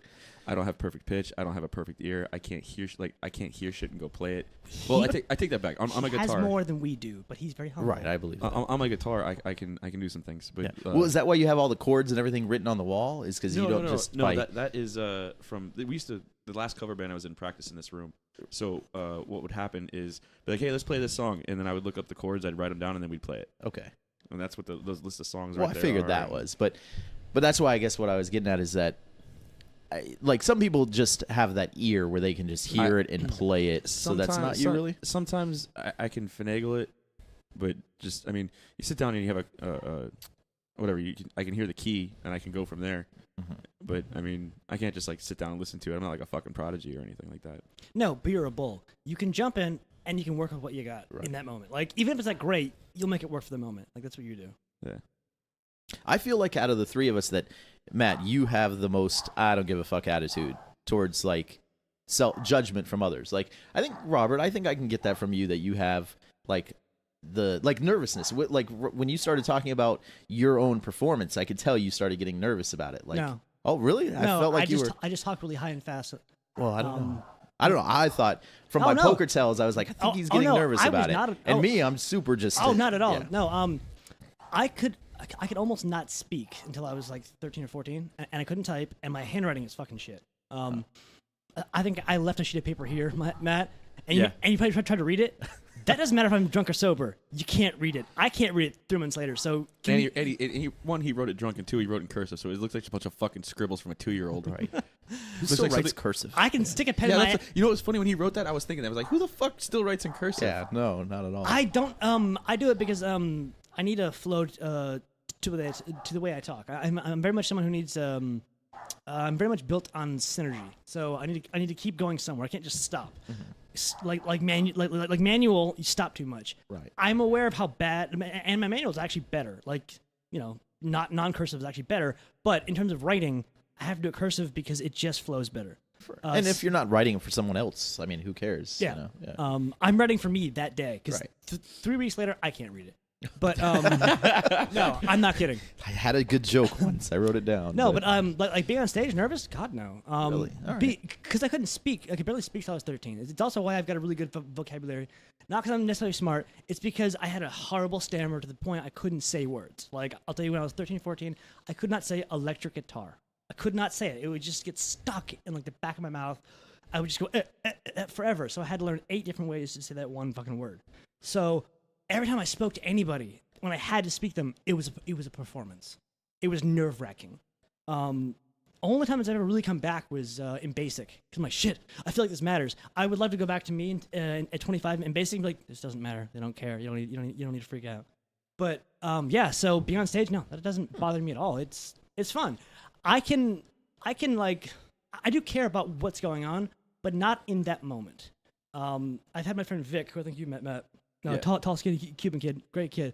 I would bring him to all of my shows in Orlando because I'm not aware of what people are saying or doing or if they're laughing at the time because I'm in a great fucking moment. I don't give a shit what you think about what I'm doing. I'm going to do it regardless. And then afterwards, I get off and go, how'd I do? It's like, yeah, dude, you did great. You didn't notice? No, not at all. So no, I don't really get nervous, but I do appreciate the crowd and appreciate their input. So I am aware of it, but emotionally it doesn't bother me. Dude, like, so when I did Until They Turn Red, which is the original metal band I was in, dude, the first couple shows we played, I was fucking terrified. Like, so fucking nervous, and I was like, I didn't move on stage. Just I did not move. stationary, rooted. Because I was just like, I can't screw this up. I can't screw this up. I can't screw this up. I screwed it up. Right. Yeah, I screwed it up. But nobody notices. I mean, I've been come on. there. You I guys screwed are it up. great. They didn't notice. Right. I mean, and after a couple shows, I start getting in the groove, and then I realize that, like, they don't fucking know I screwed up. They have no idea. The only people that know are the other people in the band, and they don't give a shit because they're doing their thing too. I go, fuck this. Right. And then it just, I don't know. And then somehow people started liking us, and we started having people show up to our shows, and like, People still wearing your shirt today. Yeah, Victoria me sent and- a picture of her boyfriend her boyfriend wearing your fucking shirt still. yeah, I know. She kept it. And then like me and Jason Brown got recognized at a Starbucks. Like, oh, you guys are in that red band. Like, Close. oh, wow. Yeah. Yeah, that's us. Hey, Close enough, man. Fuck yeah. Yeah, that counts as local celebrity for me. I'm good. Dunsies. That's So you're gonna play again? You going back to another band? I I mean, you still got the whole setup in here. Oh no, that's new. yeah, Oh, actually, okay. I bought the drum kit like 2 months ago. I think 2-3 months ago. My brother had his kit here, and then I had gotten bored with my guitar, so I started to teach myself how to play drums. And then my brother started a band and picked up his drum kit.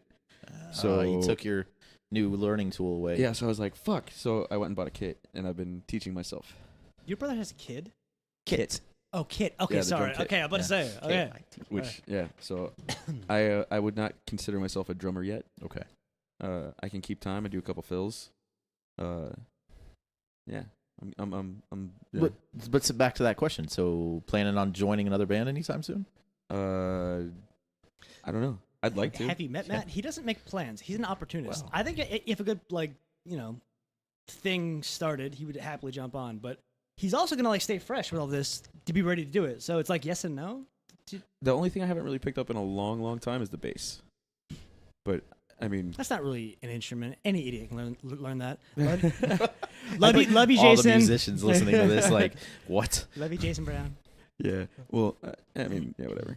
I still pick up the guitar and I make sure I don't suck anymore. I just maintain for that. I haven't really developed any new skills for the guitar in a long time. But the drums Actually, is, on my Instagram, when Jason Brown was here, I recorded about like 10 15 seconds of just them fucking around. It's good. It's actually pretty good. Nah, it's whatever. Okay, layman over here. It's To the whatever. layman, it's It's good. whatever. It was fun. Like I mean, we were in time, so that's a win for the most part. I can't do that. So I mean, yeah.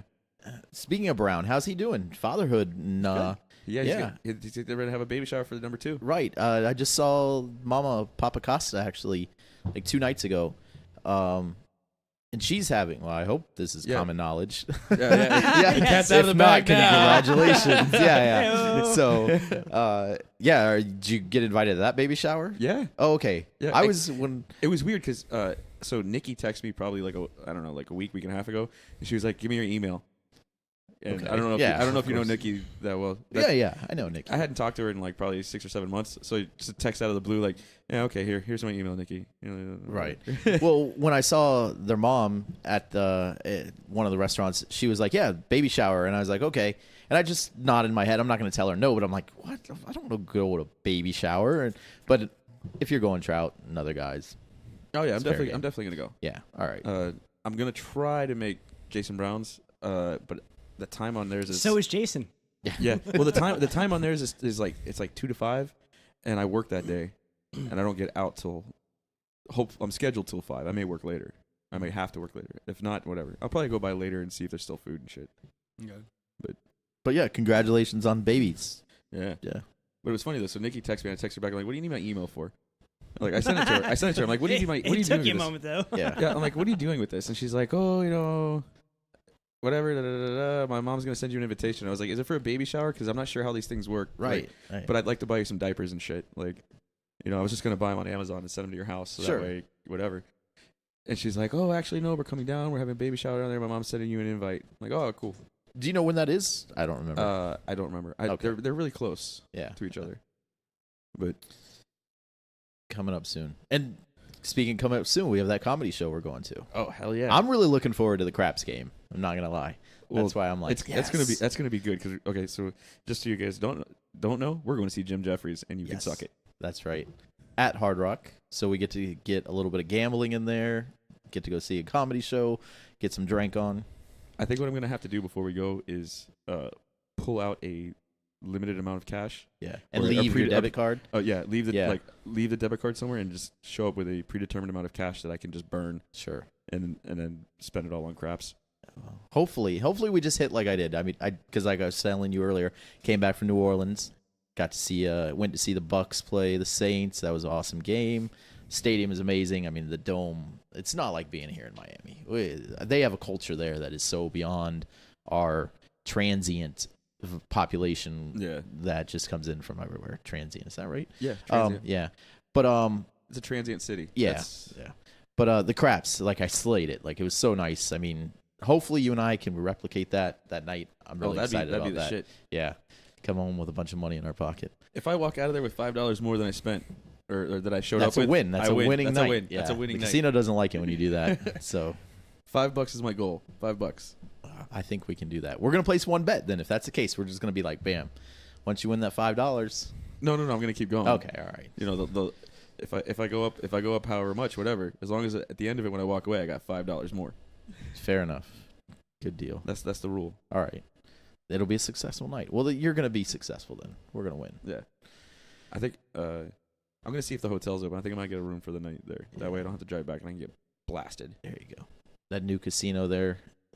They're built not new casino. They're The new building that new hotel. hotel. Yeah. Yeah, Have the you seen guitar it? The shape. guitar. Yeah. Yeah. It'll be neat. But that's such just like myself being in the construction. Like I see like the tip of the guitar. I'm like, what a waste of Space. a space and money. I mean, that it's costing them to build that. But on the other hand, It's an icon. it's thing. a casino and they have so much money anyway. Like, Well, it's like the icon thing. They gotta have it. Like it's gonna be a symbol thing. Like it's Yep. status. Like I think eventually, once that hotel gets done, that live craps will be a game there for anybody who Really? doesn't know. Yeah, I think so. Like right now, the legality is they can't have Somebody throw people the dice. throwing the dice. So Yeah, it's so they just got in the that bubble. bubble. Yeah. I think eventually they'll get it. That'll be dangerous. I love that game. It's so no, it is extremely addictive. and I've never actually thrown the dice though. No, I have not. yeah, No, so I have that's not. a different feeling. Everybody has their own little routine, like how they set the dice up and throw them. My friend Steve, he has this really he'll set the dice. He likes to. I think he puts them on sixes. Like he lines them up and he takes a little bit because I don't think he realizes that on opposite side the opposite side of the dice always totals 7. So 6 is on the top, 1 is on the bottom, 4 on the side, 3. So he like takes forever to find the 2 6s, and once he finally takes the 2 6s, he lines them up. Then he picks them up in his hand, and like some people will like press them together so when they throw them, they kind of rotate at the same speed and they're just trying to stay together. Well, Steve, he spends like 15, 20 seconds setting the dice up, and then he picks them up in his hand and he shakes them vigorously, and then he throws them. And I'm like, what was the point of that? Yeah, exactly. And he gets good luck so ritual, I guess. hyperactive.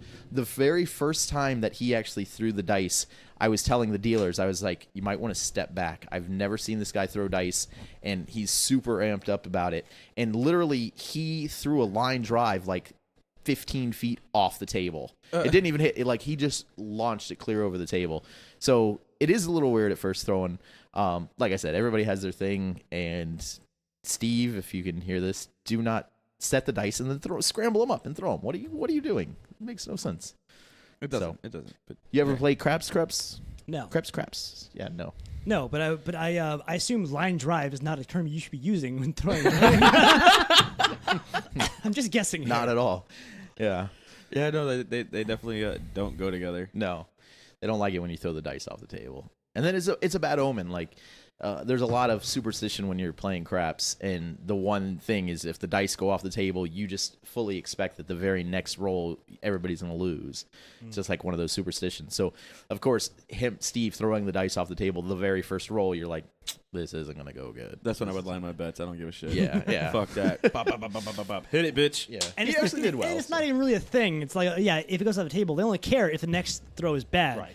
They don't remember it if it, the next throw is fine. Sure. Yeah. And everybody, I mean, the superstition of it, the setting the dice, I mean, there's been entire studies on it where maybe you can get like a 0.00005% extra, like maybe not roll a 7. I mean, the house doesn't care about that. They're getting your money. They're getting somebody's money. Yeah, those casinos are not built off losing. They're taking plenty of money. So No, only gambling I ever did was I went to Mikasuki and like put in $20 somewhere and I won 50. I'm like, I'm gonna There tap you out go. now. No, I'm good. No, I don't need to do this if anymore. that's the I've only got enough gambling, vices. if that's the only gambling you've done, you were the most successful gambler in history. Like your win rate is off the charts. If I were like ridiculously wealthy, I would totally get into that because I've heard all these stories about like Charles Barkley will drop like $2 million. He's like, yeah, Right. I have a problem. I can afford it. Yeah. I wouldn't mind being that guy. I told you what I did in Vegas, right? I didn't gamble like the whole time I was in Vegas. No, but your other Well, stories. you were are- stationed but out your there, other right? stories. No, are- no. Okay. I was there for Nellis, right? Yeah, Nellis Air Force Base Yeah. for Operation Red Flag. We went on a training deployment there before we went to Iraq. But yeah, so like before we left, I had a Finger painting. yeah, right. So we had a bunch of I had a bunch of cash left over from all the per diem and shit. And I took it and walked down as we were walking out of the casino, dropped it on black, and They gave you your per diem like straight up, like it when was you in the got there? paycheck. Fuck, we had to like do a travel voucher after yeah, after it was right. over, but Well, the per diem, yeah, but not for the the hotel and shit and like the Well, that- credit card or whatever the fuck. But Okay. the rooms were all prepaid for. But then like you got money for food and housing or whatever the fuck. But yeah, I just went and pulled the shit out of the ATM, walked downstairs, threw it all on black, rolls, and it goes red, and I was like, fuck, and I just walked right out into the van, and went to the airport. Well, I want to say you're racist, but you bet it on black. It's not your fault. Yeah, whatever.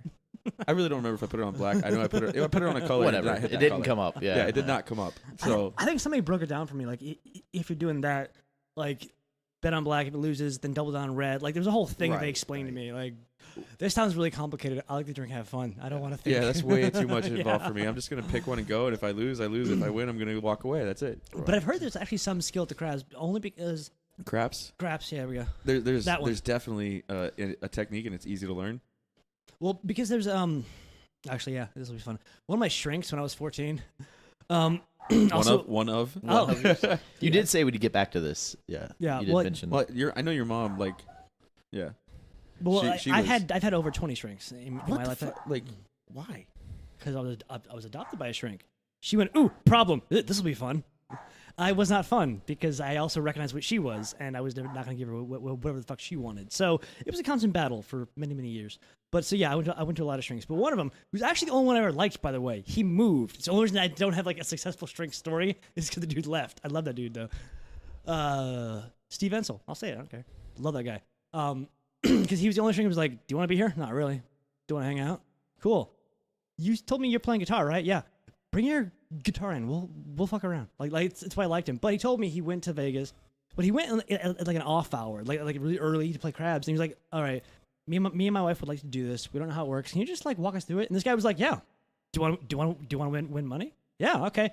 He wouldn't tell me how much he made. He just told me if you wanted to come back next weekend, he could, and lunch that day. Like, so in the off hours, I know the money can be made there. If you know something, you can make money. And so he told me that. And then he said he came back when it was busy, played like one round. Was like, nope, never again.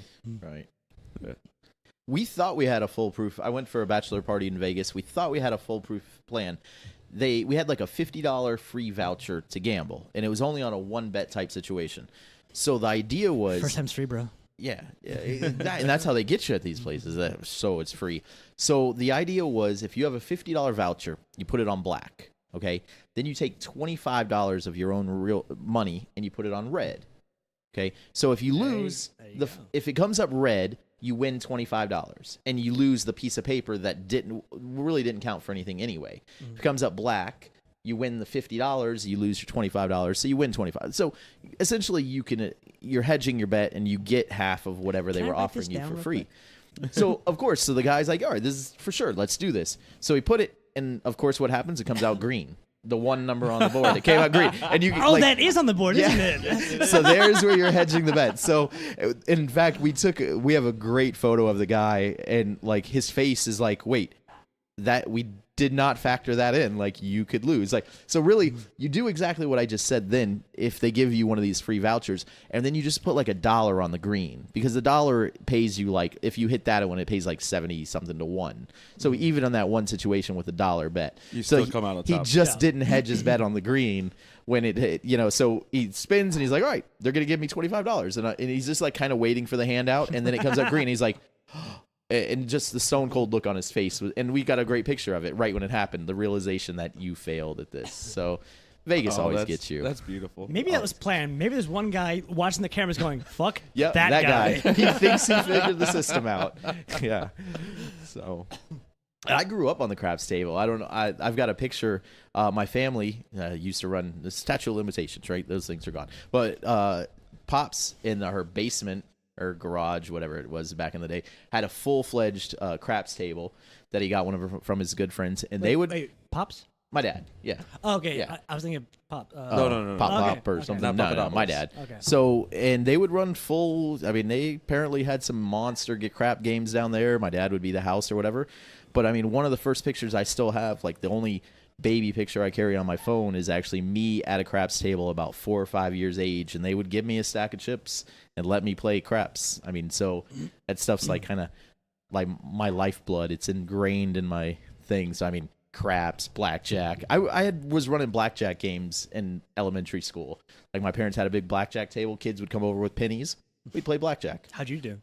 House always wins. Like, what are you house talking always about? That's why Like, you invited these the kids house over, didn't gets you? it. Like, so I was an entrepreneur. I had a great scheme. My dad my dad just thought I was going to have rotted teeth. But what it was we would go to like at BJ's, or it was called like Pace back in the day, Yeah. Sam's or whatever. Yeah. And we would Yeah. just I would buy big Airheads?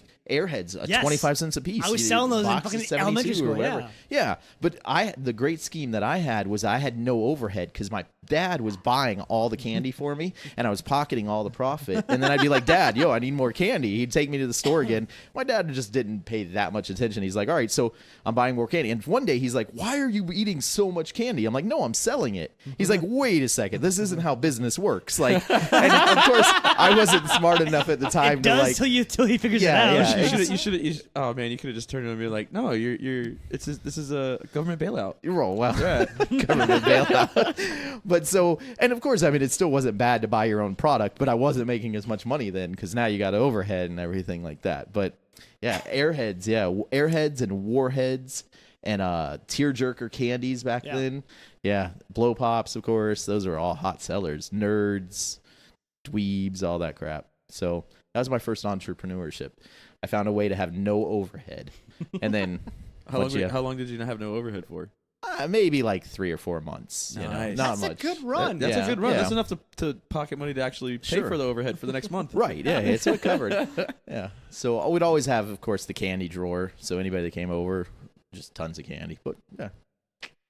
So gambling and entrepreneurship. And Dad got me. He raised me right. He did good. There you go. My entrepreneurship ended at mowing grass. I painted a couple houses. But yeah, that was about it. Mowing grass down here, that's hard work.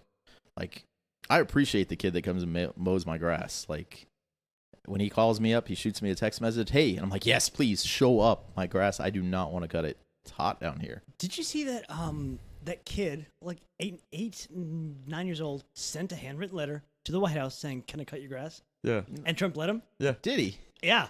And there's like a picture, no, there's not a video where he like comes out, like talks to the kid for a minute. Like it's a really cool thing. I feel like in 20 years, that's like that kid's probably like the next Elon Musk. I feel like Yeah. he's onto something. Like No, there's some kid in Dade County who started his own business cleaning trash cans. Did you see this? no. He got a business loan. Like, he did this shit legit. He bought a truck. Shit. How How old? I think he's in high school. Okay. He bought a truck, and set this whole thing up. It's a custom job, obviously, but it's got a water tank on it with soap and bleach and other chemicals and stuff. Got all the licensing done, and what he does is on trash day, after the trash guys come and pick up your shit, you leave it on the curb. He drives up, and it's got an automated deal, just like the trash does. Picks up your can, flips it upside down, dumps it in the back of this thing, and then they spray it down and clean the inside so it doesn't smell like shit. I'm Googling this guy and signing him up. And he sprays soap in it and shit, and then it puts it back down, and then you pull it off the curb when he's done. Right. I need that. My garbage can's so nasty. Yeah, I think he's in the northwest section, I think. Okay. But yeah, cleaning and fucking sanitizing fucking trash cans. Kids are brilliant. And he's in fucking high school. Yeah. Smart kids. I'm not really big on kids, but I do hang around all of my friends' kids now because of all the stories I've heard about like kids thinking of brilliant shit. Like, they always talk about how I think this kid's in high school. They always talk about how long it takes for plastic to biodegrade. Yeah. But it does biodegrade. So this kid said, okay, so which bacteria actually do it? And he fucking biodegraded this thing in like 2 weeks. Like, who would have thought, like... Do you see what they're doing in India now with plastic? What? They're recycling plastic and using it as a glue for asphalt. Shit. So all their roads for like the last 10 years have been built with this recycled plastic. And the roads they've done this with have no cracks, they don't develop potholes, and they don't stretch. So like these roads are still perfect 10 years later. Fuck. Yeah, exactly. Why the fuck aren't we doing Right. Because we need more kids in the government. I guess. Yeah, I don't know. guess. Well, Yeah. did you see? Was it a couple weeks ago at the hacker DEF CON or whatever? It was like A middle school girl fucking hacked the election booth, or yeah, she hacked the not an actual one, but like No, it set aside, but like one it of the was models. right. it was a mock Florida election thing. I think it took her like 15 minutes. Yeah. Hacked the shit out of it.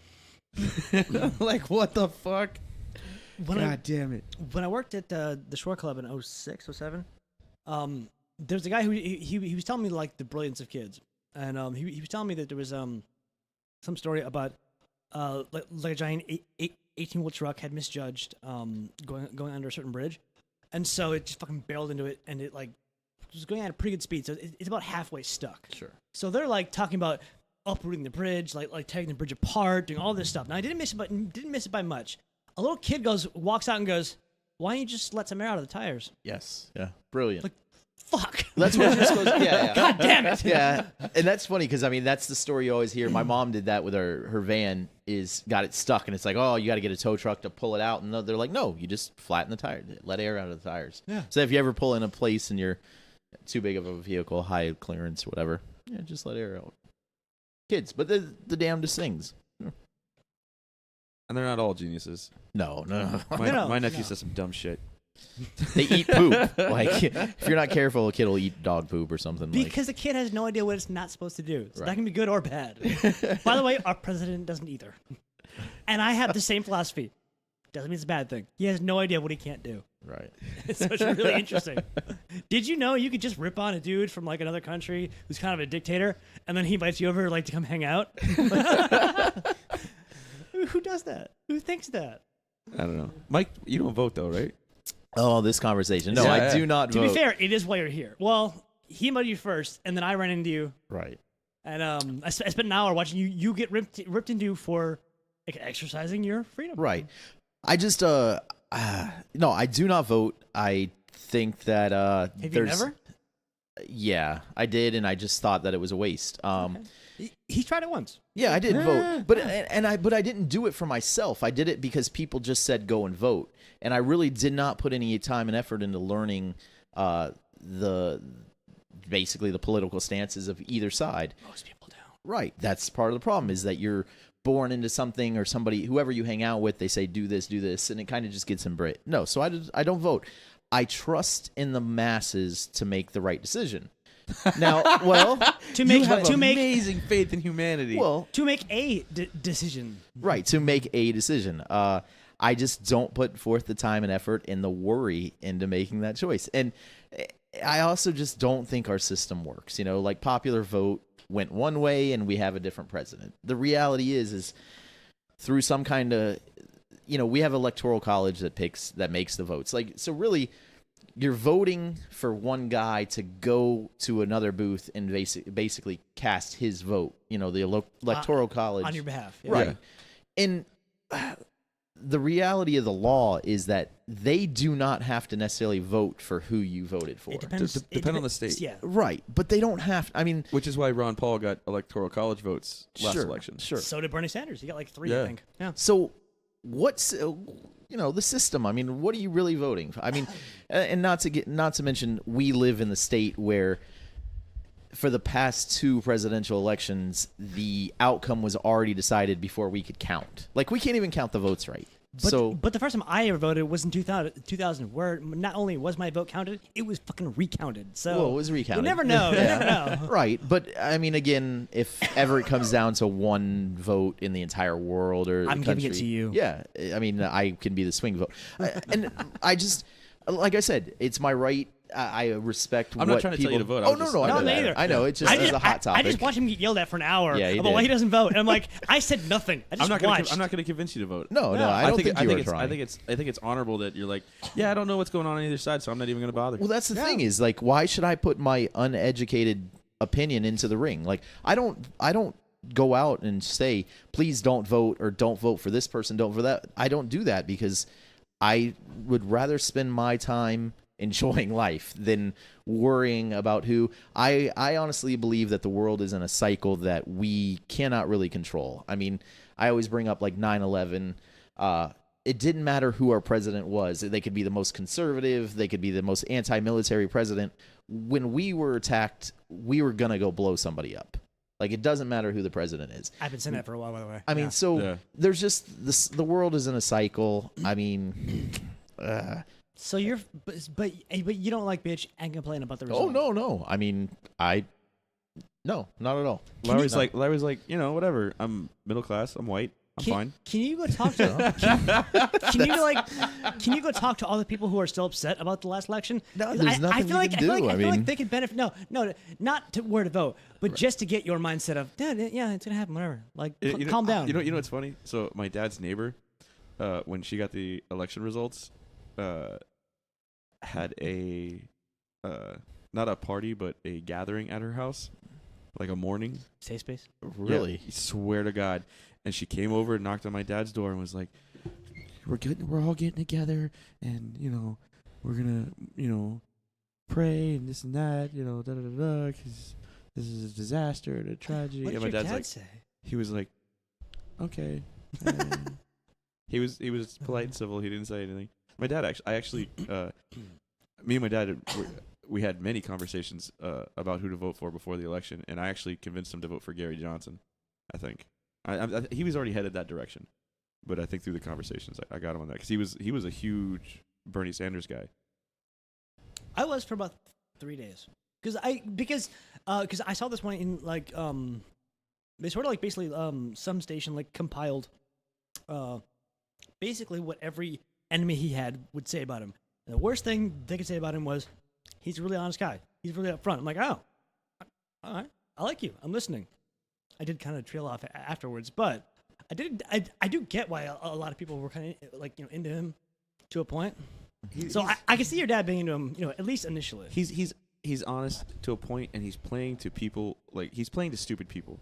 People that really like him are stupid. Millennials. And I'm not trying to say that to be mean, because his idea of the things that are wrong are people that are rich, and that's it, because they're not paying their fair share. Where realistically, the people that are evil and fucking everyone else over are the people that are using laws and legislation and to push their agendas and limit our freedom. Because then that takes money off the table for everyone else. It takes away options for everyone else. It takes away everything from everyone. It makes the system look more corrupt than it really is. Exactly. Those are the bad people, not rich people. It's anyone who's trying to use their power to influence your freedoms. Those are the bad people, not rich people. I think I texted you this like 2 months ago. I'm like, I looked up what the 2% actually is. It's anybody who makes over like $130,000. So every small business owner. So every small business owner. So every time he says, it's part of the 2%, like it's the same. Yeah. Okay.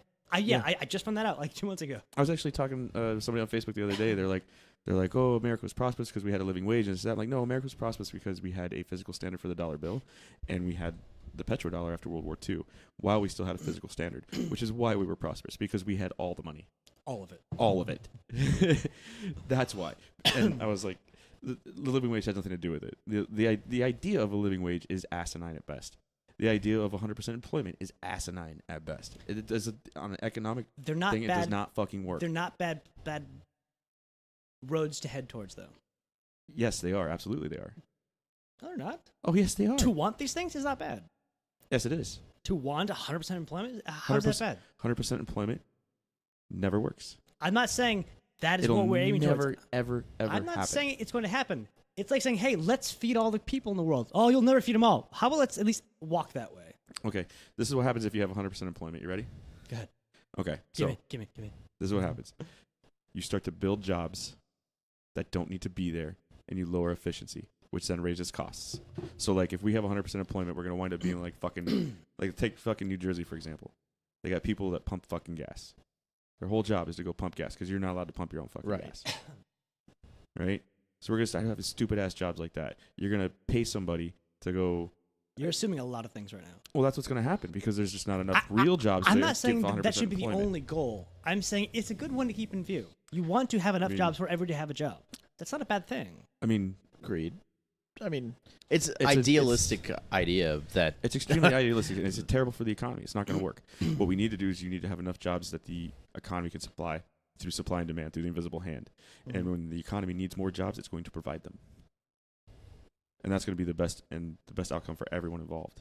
Because, like I said, when you wind up creating jobs just to make sure you have 100% employment or just to create jobs, you wind up, like I said, you stifle market growth.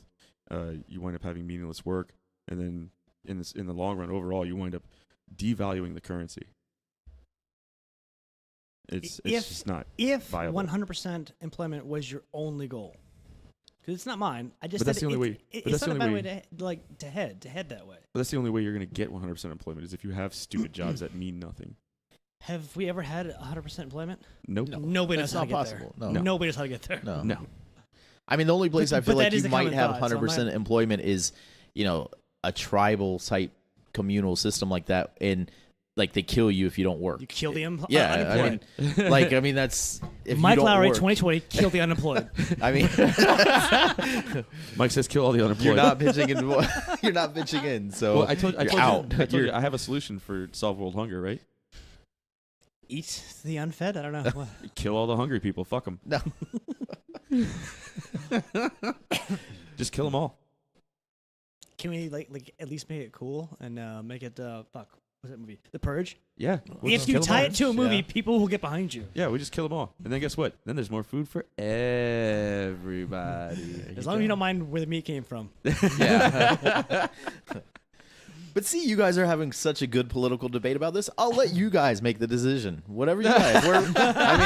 I'm just gonna kick back and let you. You would be the greatest president ever because you would do nothing that mattered, and that's what we need sometimes. That's so beautiful. No, that's what the president should do. Yeah. The president should have like almost zero power. Right. Well, right. I mean, look, Sign we have off our on checks this. and balances. There's the Congress, Republic, or Senate. We have an image of checks and balances. now. Right. We had Yeah. a lot better checks about this. But I mean, been- when been you a bit get the degraded. president and the House, or however it works out, are both in the same party, now you've got increased power. But on the other hand, that came down to the voters that did it. So the system works at one point, it doesn't work for a few years, and now we will maybe the next election. I mean, who knows what's going to happen? I mean, Do you know what I love about the electoral college? Is it actually gives you the answer to the result that you want, or at least a better result. But nobody's gonna fucking do it. Okay, so in this state, you have so many points, you have so many votes, blah blah blah. Do you know what you do if you don't like where they're gonna vote? Why don't you go fucking talk to them? Why don't you actually connect with these people and either be convinced or convince them otherwise? And that's kind of what the electoral college forces you to do. We're not gonna do that. It's not gonna happen. Nobody's gonna go talk to people. Because if you got rid of the electoral college, no candidate in the world would go through the Midwest. right. They're going to stay of on the course. coast because that's where the major of the population is. If it was a Right. popular vote, And LA, yeah, Yeah. LA. L.A., New York, Cali. they might not even come here. Nah, They might, they yeah, might. would They might. come, Yeah. yeah.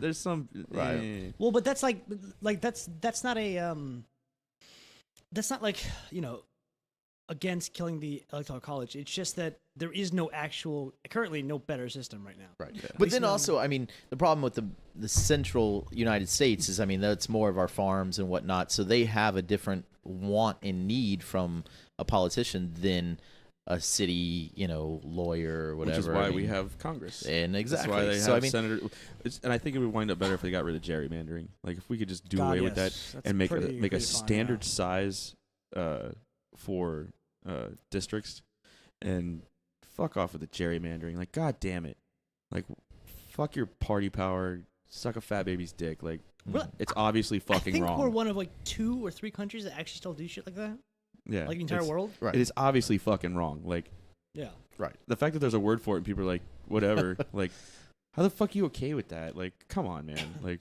whatever. So yeah, go vote.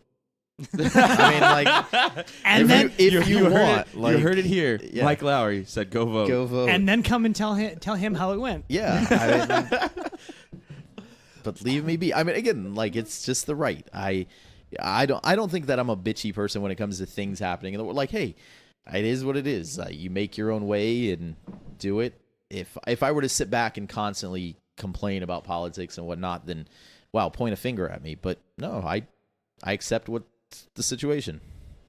Fair enough. Yeah. So we've talked politics. Did it bother you at all? No, it Oh, doesn't yeah. bother me So, one bit. oh, No. oh my god, people can talk politics and not yell and hate you afterwards. Like, No, of course not. Yeah. Oh my god. Yeah. It was funny. I ran into this girl today at the gas station, Jessie. Hey, Jessie. Super cool chick. I met her through Caroline. She works at the vet clinic in the Redlands. Okay. But it was- I haven't met her, but I think I've heard of her. Yeah. But- It was so funny though, 'cause she's like, she sees me in the gas station. I'm like, hey girl. She's like, what's up, boy? And I was like, how you doing? She goes, how's my favorite Trump supporter? She said the shit real loud, and everyone starts staring at me, and I'm like, really? You gotta throw me on blast like that? Really? I'm not even a real Trump supporter. Like, fuck, man. And really, you're offended? You have made people leave a restaurant because you said not in Trump's America. Not because you voted for him, because you didn't. Because Yeah, it was right. funny. Well, I Can have you blame her for doing the same thing? Well, I have my work uniform on and shit. So like, whatever, you know. Oh, okay. Yeah, you had to keep it a little Might low-key. trickle back. Yeah. Yeah. When I'm in the work uniform, I don't say shit like that. Because you can't. It's a private company. Exactly. You cannot I like my job. take a political stance. I mean, you can, but you need to suffer the. And you'd be like, Kaepernick can get fucking fired. Well, I wasn't gonna say any names, but I mean, not play pro football for 2 years and then score a contract with Nike right. and be ahead of their athletics, an athletic fucking line. Right. Like, how the Right. Nike was genius with that. You know why? Nike was fucking It genius. cost them so little. Yeah, it cost them so little. One and two. Okay, so there's a huge there's huge amounts of market research on this. Black males, 16 to I think it's like 27 or 28, somewhere in there, spend 3 times as much on clothing and shoes and jewelry and stuff than any other demographic. Right. So what they do? Nike pandered to them specifically because guess what? That's what they do. It's a win for capitalism. Right. It is Agreed. a prime example. Yeah. It's beautiful. Yeah. Nike takes this guy, throws him on there. They don't give a shit about his politics. They don't give 2 fucks. Right. They don't give a shit no. They don't give a shit about the people they're pissing off because they're not buying. Exactly. Right. They're Right. not buying. And it's funny, too, because on the flip side, everybody's like, yeah, they got Kaepernick. Like, no. They got your fucking money is what they got. They don't give a fuck about your politics or how you feel about Kaepernick. Sure. They don't give a shit. They got little fucking 6-year-old Indonesian kids sewing your fucking shoes together for pennies Right. like a day. They don't give a shit. And then right afterwards, fucking Jim Carrey comes on Bill Maher's show and goes, "I bought these Nikes to support Kaepernick." Does anybody even remember Ace Ventura? Like, is he still relevant? Like, but I'm sorry, but he like still like. I bet they got a bump off just that 5-second fucking thing he did. Sure. Yeah, I guess their stocks finished with like a 50-year high or some shit like that. Nike. Right. I believe it. I mean, at the time of the situation, I thought right when they released that ad, actually the person if I hadn't been working on it before would have been Serena Williams, because everything she's going through right now, like she's really getting persecuted, it seems like, in her sport. Like, did you hear what? She She's can't not getting fucking Well, persecuted. she is. I'm hearing No, different, she's not. 100%. I'm hearing No, different she's not. results. I don't actually She know. can't even wear, like, she has The cat suit. I'm with you. she shouldn't has wear a lot a of history of blood clots and blood circulation, and they say no, you can't wear that anymore. Also, it's clothing. Grow the fuck up, people. Right. Like, Right. I mean, it doesn't matter. it's Exactly. Let such it go. It's It such hurt nobody. Tennis is But- antiquated like rules and history of like gentlemanly and proper stuff that I just think that she would have been a better person as the face of Nike, personally. it's always next year, Yeah. Yeah. and she might be. I don't know. She has to get fired first. Oh.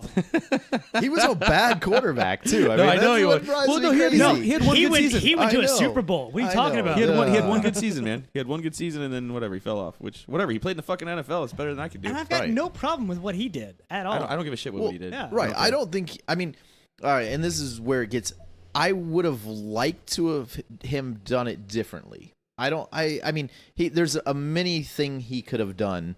I would have liked to have done it differently. I don't think he was wrong. I mean, he has the right to do that. Just like I have the right not to vote. I mean, it comes down that way. You don't vote? But no, go figure. Yeah, right. But You don't vote? And I just thought that his follow-up to it was really bad, because if he wants to open a dialogue between cops, because originally his stance was about black males were getting basically hunted down and shot. I mean, police brutality and Police whatnot. brutality and harassment Yeah. and stuff. Yeah. Yeah. So if you want to open up a line of communication, so be it. But in like one of his very next press conferences, he was wearing socks that had pigs wearing cop outfits. So essentially, Not he's good for conversation. right. Yeah. Okay. Then he came down here to Miami, and the game before he played against the Dolphins, he wore a Fidel Castro shirt.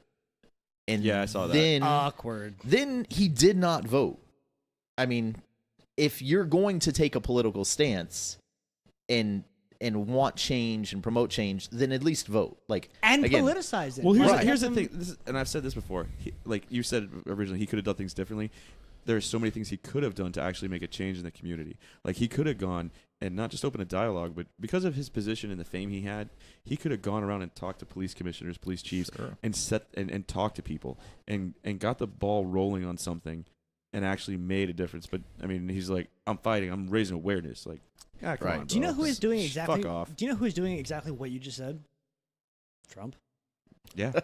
No, Right. no, No, like I get I'm it. not. It's not a I know. joke. I know he is. He invited the leader of the Black Lives Matter Yeah. to have a conversation about. Didn't Jay-Z convince him not to go? Yeah, that's my point. Is that Yeah. I forget the dude's name, because honestly, you start this movement and you don't own up and show up to where you're supposed to, so I'm not gonna remember your name. But he invited the dude, and Jay-Z said no. Jay-Z said no, don't come. It'll ruin your brand. It'll ruin your image. Don't go talk to Trump. Yeah, and even since then, Trump has asked. Now, mind you, it's really hard to find this article. I have it. If you want it, I will send it to any of you. Trump says to the kneeling athletes, "Who would you like to see released? Like now." Kim Kardashian showed up. She got a release. Like, I can't believe they fucking released that chick. You know who she was? No, Everyone's like, I've actually Ben Shapiro talk about that. Yeah, I've actually heard everybody's that, like, oh, she just sold a little drugs. And that. This bitch was like the fucking cocaine king. Like, we're not talking like she sold a couple baggies. She sold fucking hundreds and hundreds of pounds of this shit. Like, she's not fucking innocent. Like, this was her fucking. This was her job, and she was fucking good at it. Right. But Like, goddamn. but you also think all drugs should be legal because you're a libertarian. I do. I think all jobs should be Okay, legal. so let's just but yeah. Was she wrong? Absolutely. Absolutely, she Survival was of the wrong. fittest. I would love to know how many people died because of her. I'd love to know that. Yeah. And because that's a person I want to keep in jail. But if there's a lot, so I don't know. No, I think all drugs should be legal. I don't give a shit. The government doesn't have the right to tell you what you can and cannot put in your body. It's not the government's job to decide your level of involvement. You decide your own level of involvement. That's right. I'm sad I never got to see that band. Your name was fucking perfect. Yeah. Paper Shoe Company. Yeah. Yeah. Great. But yeah. I'm all about some freedom. What was 2? What does that 2 mean? 2. 2 hours. We're at like 2 hours. Oh. I really gotta pee. You guys talk a lot. I gotta be too. Yeah. You've outed me. You've outed me as a non-voter. Do you want to end your break? I don't know. Yeah, let's just go. We're good. Yeah. All right. Cool. Any parting words, Mike? No, this is a good time. Any shameless self promotion? No, not at all. I have done. This has gone really well. Can we say no to like at least the next 3 gingers? Because I want him to be last on our taste buds. Is that gay? Yeah, a little gay. Sorry. Little. Yeah. He can be last on your taste buds. What are you doing later? Yeah.